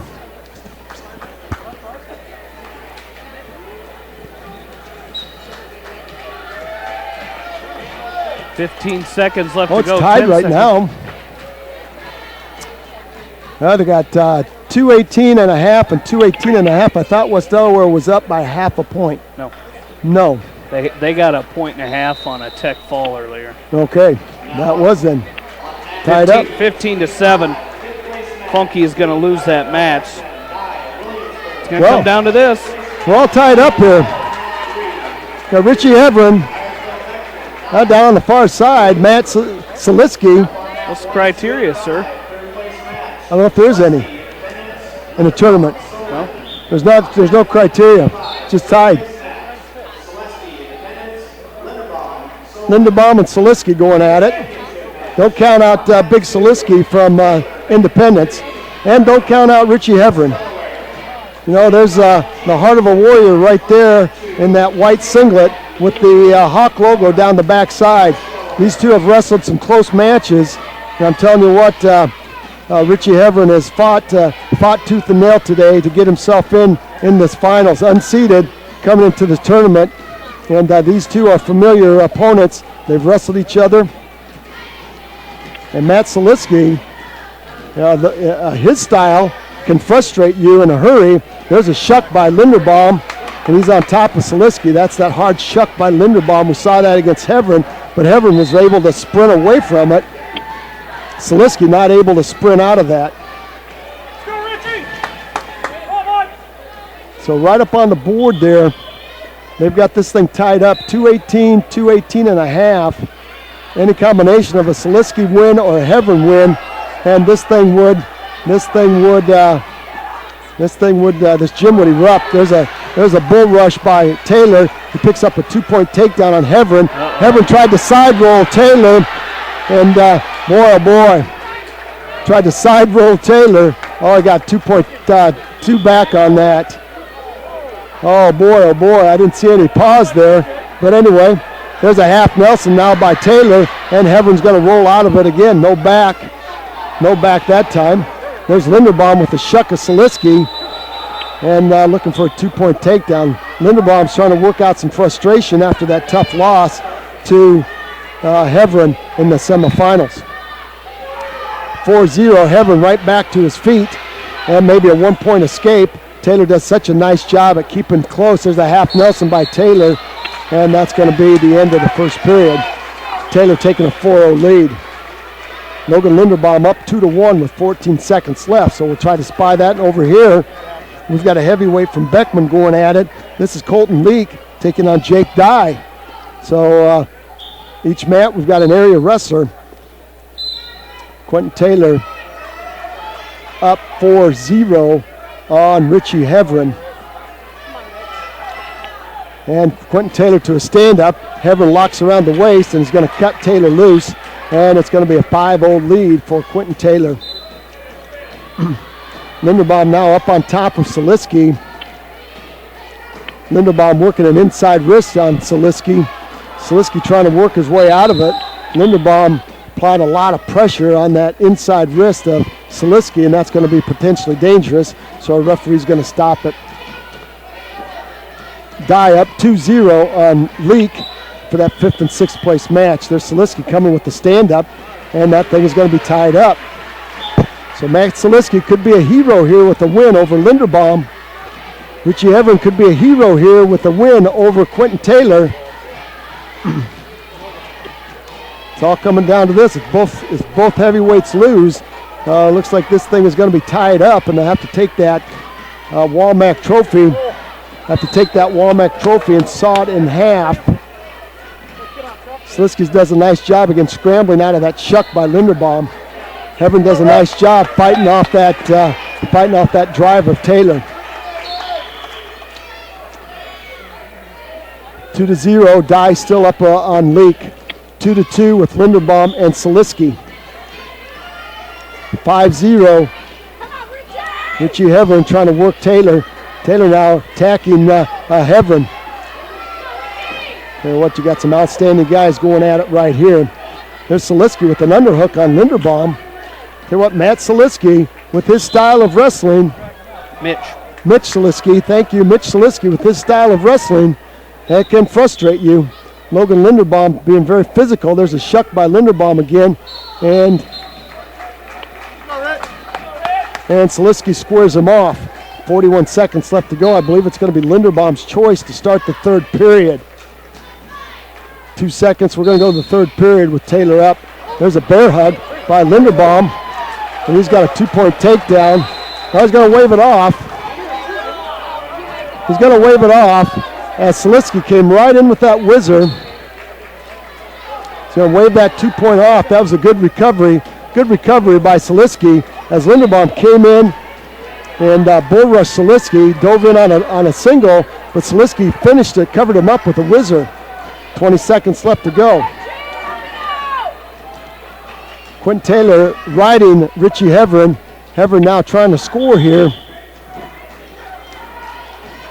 Taylor on top, Heveron coming to a stand-up. Heveron fighting hands.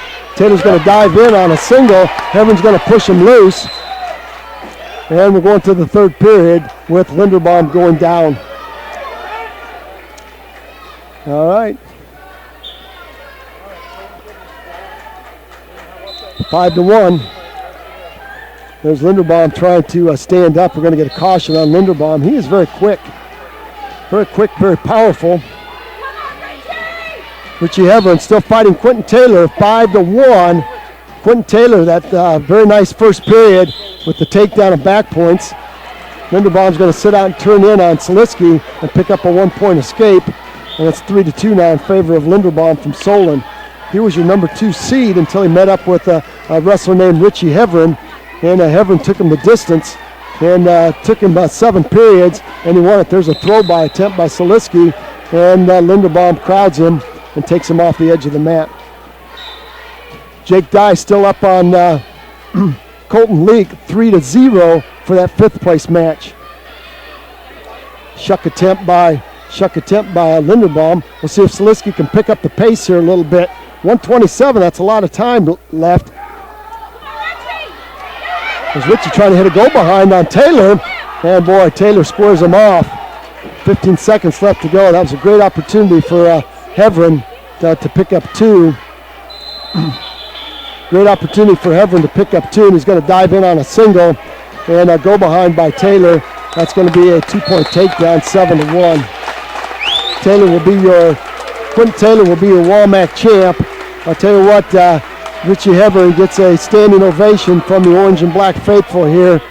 Coming from nowhere, he's going to take that silver medal, and those are huge points for the West Delaware Hawks here. And Colton Leak over here trailing 3-0 with 30 seconds left to go in this match as he's taking on Jake Dye from Williamsburg. Saliski takes a peek at the clock. And now he's got to go to work here with an underhook. And we'll see there's a throw-by attempt by Linderbaum. 30 seconds left to go. Saliski's got to make an attempt here at some point.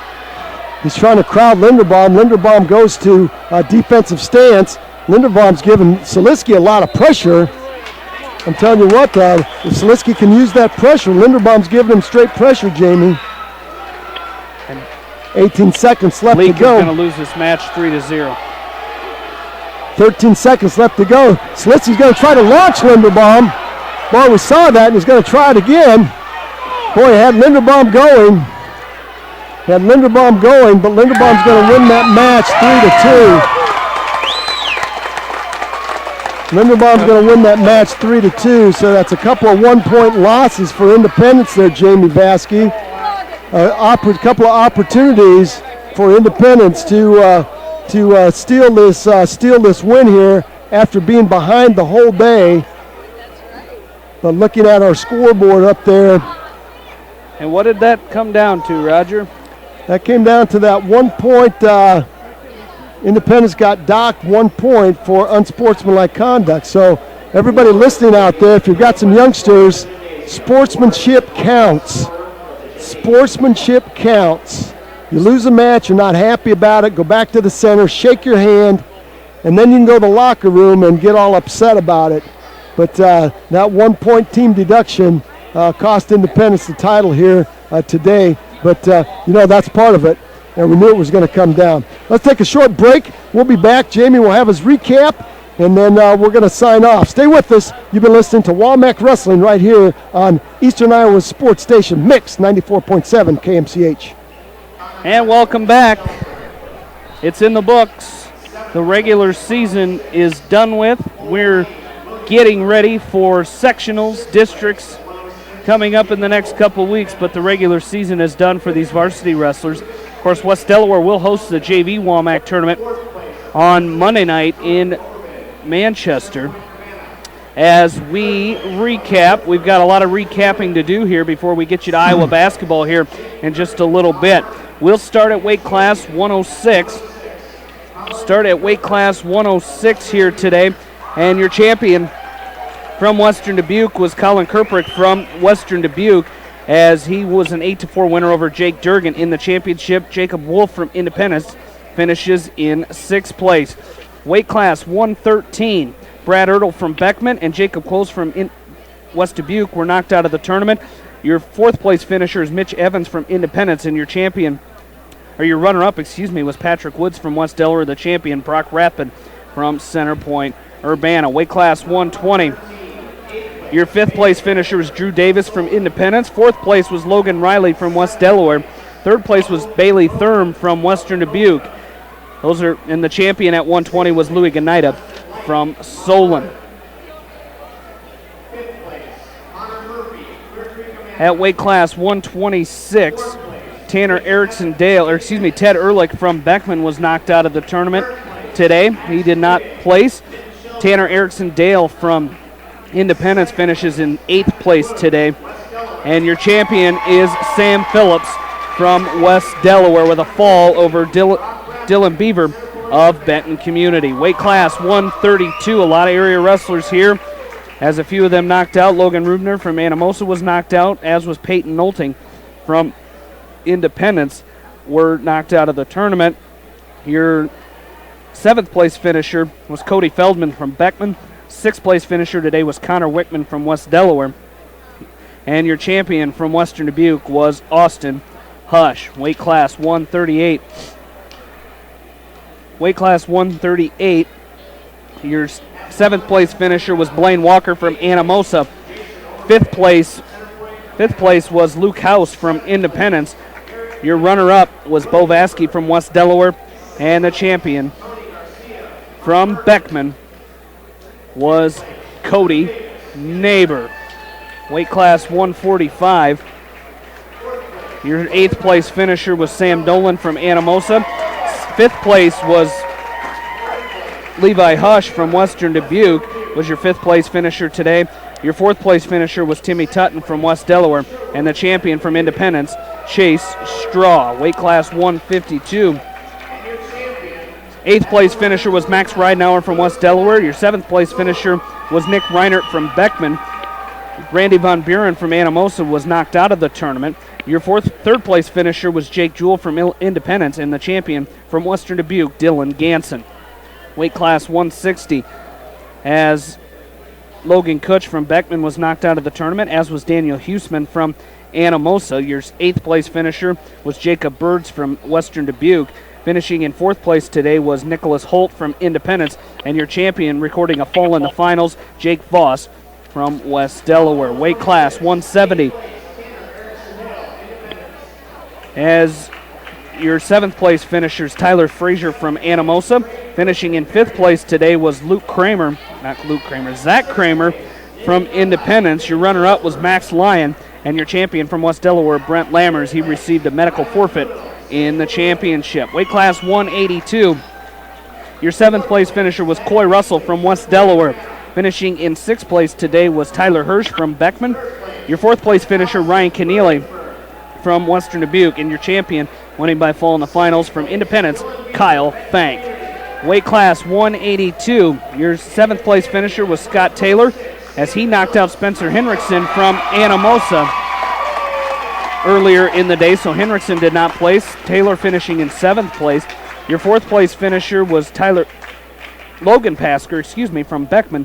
Your runner-up was Bryce Horner from Western Dubuque, and the champion from Independence with a 10-3 win over Horner, Matt McMillan.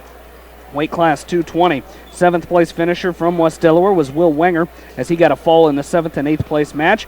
Finishing in 6th place today was Luke Funky from Beckman. Your 4th place finisher today, Jason Grover from Independence. Your runner-up was Brennan Kerprick from West Dubuque, and your champion, Lance Evans from Solon. And at heavyweight, finishing in 8th place today, Colby Tages from Anamosa finishes in 8th place today. 6th place finisher, Colton Leak from Beckman. Your 4th place finisher, Mitch Selesky from Independence. Your runner-up is Richie Hevron from West Delaware. And the champion was Quentin Taylor, as one wrestler, Dylan Hafler from Western Dubuque, was knocked out. Take a look at our area team's final standings. The 14th place was Anamosa with 27 points. Beckman finishes in 9th place with 87.5 points. Western Dubuque in 3rd with 189. And tying for 1st place, there is no criteria for a tournament, I believe. So West Delaware and Independence will finish tied for 1st place with 218.5 points. What a day it was here in Independence today as we finish out, and that is the way it will finish out here. Jamie, an interesting note here. When I was in the wrestling room at West Delaware last night, Coach Voss was doing some mental work with the guys, and they were doing some wind sprints, and he went through the team score, and he said West Delaware first with 220. So Coach Voss was within a point and a half of predicting where they might end up today, and he did have them in 1st place. He believed in his team today, and they came through and wrestled very, very well. Absolutely. As we'll take a look at the Upper Iowa Conference now, as we get as far as they are, is all we can do. We can get you as far as they are in that Upper Iowa Conference. At 106 pounds, your third place finisher from Edco was Mike Jones. Your champion from Starmont was Kyle Cleve. At weight class 113, Carter Alvis from Edco finishes, John Gilson from Starmont finishes in 6th place today. Carter Alvis from Edco finishes in 4th place. Your champion was Brian Jensen from North Fayette Valley. Runner-up, Luke Mossman from South Winneshiek. At weight class 120, David Hayes from Starmont finishes in 6th place today. 6th place finish for David Hayes. Your champion was Keenan Genau from Sumner Fredericksburg. Runner-up,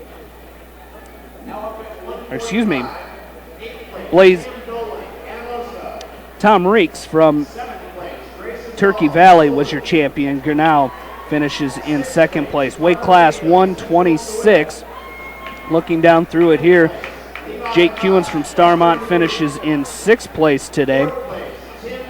And Joe Meisner from Edco is your champion with a 15-3 major decision in the championship over Colton Blue from North Fayette Valley.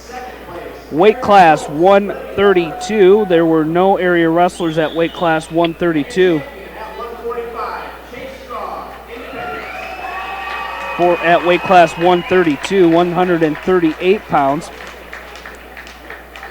as Hunter Bachtel from Starmont finishes in 5th place today, and your champion with a fall in 6 minutes in the championship was Sawyer Amling. So I thought it was a final, went 7-4 final for Sawyer Amling, but he must have got a fall right at the last second over Zach Bruns. So Sawyer Amling, your Upper Iowa Conference champion.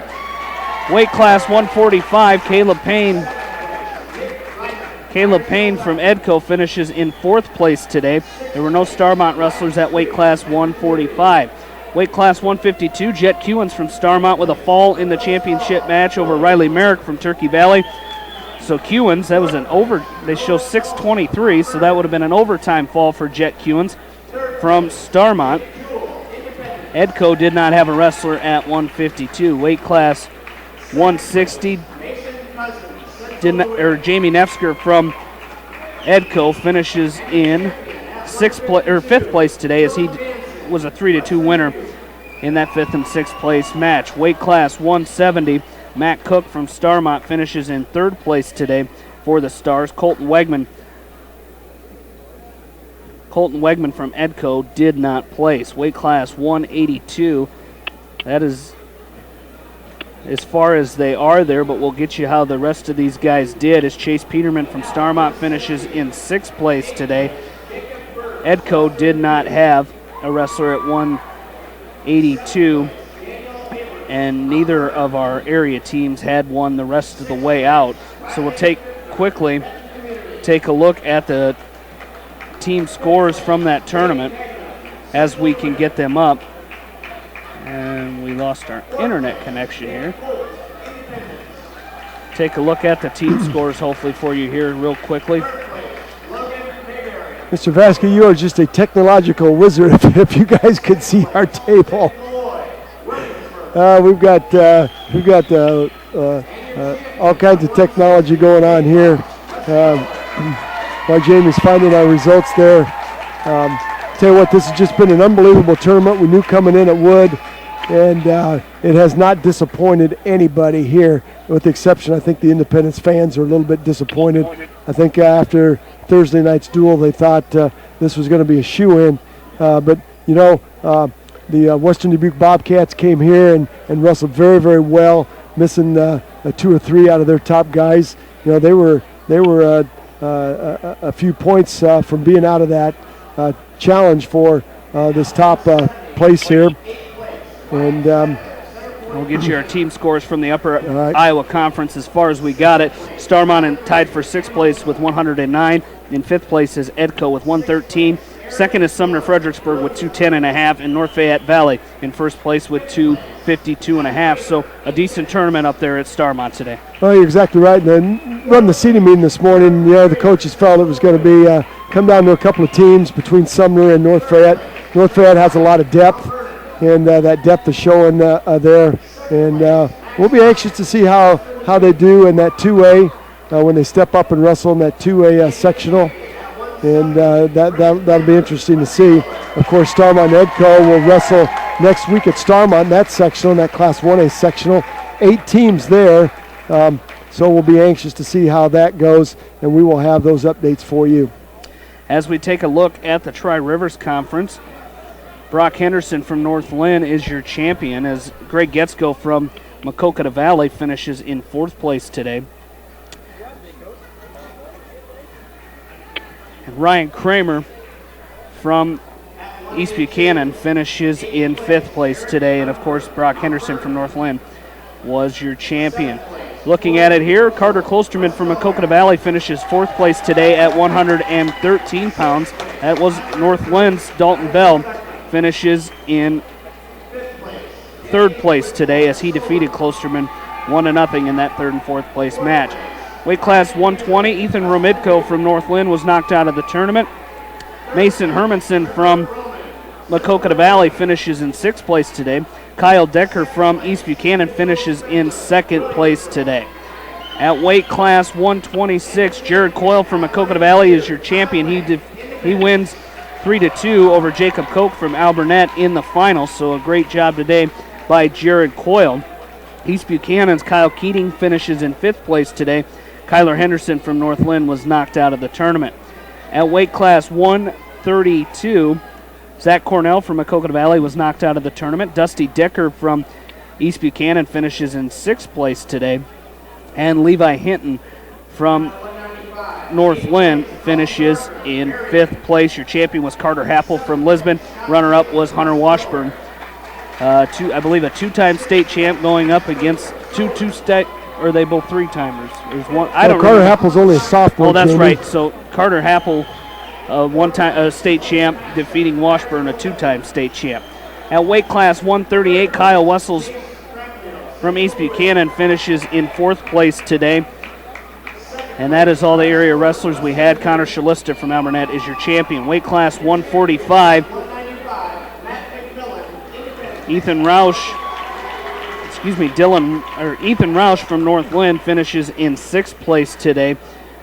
For Maquoketa Valley, Dylan Wright finishes in 4th place. Your runner-up was Michael Neighbor from East Buchanan, and he won by forfeit lost by forfeit in the championship to Bryce Paul from Alburnett. At weight class 152, just 2 area wrestlers in there, as Jacob Schmidt from East Buchanan finishes in 5th place today. Trevor Koopman from Maquoketa Valley finishes in 2nd place today as he was beaten by Drake Halblum from Alburnett in the championship 3-1. Weight class 160, Chance Cook from East Buchanan finishes in 5th place today. Jacob Rawson from North Lynn finished in 4th place today. And your champion from Maquoketa Valley was Steve Huber as he recorded a 51-second fall in the championship. Weight class 170. Alec McDole from Maquoketa Valley finishes in 3rd place today. Dylan Winfield from Alburnett was your champion. Weight class 182. Jordy Downs from Maquoketa Valley finishes in 3rd place today. Your champion was Jordan Woodward from Lisbon. Weight class 195 is where they're at right now. Tyler Hoffman from East Buchanan is in the finals against Matt Montgomery. Eric Himes from Maquoketa Valley finishes in 4th place today. Weight class 220, Ryan Parmalee from Maquoketa Valley is in the championship against Robbie Carruthers from Alburnett. Isaac Andrick from East Buchanan finishes in 3rd place. And at heavyweight, we've got an area matchup at heavyweight in the finals. Tyler Yankovic taking on Kyler Schott. Jordan Lentz from East Buchanan finished in 5th place today. Well, take a look at the team scores from the Tri-Rivers there real quick. And that was quite a first with the split of those conferences. That's a first separation. And North Lynn finishing in 6th place right now with 76 points. East Buchanan in 4th with 117. 3rd place is Maquoketa Valley with 185. Alburnett in 2nd place with 246. And Lisbon right now on top with 248. So not sure how many matches each team has coming up, but it should be interesting to see. You should check it out tomorrow or Monday morning. Should have some scores on the sports, on KMCH Sports. Well, that's going to do it for us here. We've got Iowa basketball coming for you just in progress right after we get done. Join us next Saturday as we'll be in Manchester starting at 12 o'clock with the sectional tournament. I'll catch up with Coach Voss in the Coach's Corner next Saturday morning, but then it'll be sectional wrestling tournament from Manchester. Want to thank John Swisher for getting us going this morning. Thank Paul Glaza for running with us all day here today. Great job to those two guys. Want to thank the sponsors of KMCH and high school wrestling on KMCH. Without them, this wouldn't be possible. Want to thank you, the listeners, for tuning in with us today. It's been a busy day here at the WaMaC tournament in Independence. Again, Independence and West Delaware tied for first place in the WaMaC Conference Super Meet. For my partner, Roger Reed, this is Jamie Vasky saying goodbye from Independence, Iowa, and you're listening to High School Wrestling on Eastern Iowa Sports Station. And when you tune us in on Eastern Iowa Sports Station, we're going to turn you on to the best wrestling in Eastern Iowa right here on Mix 94.7 KMCH. Good night, everybody.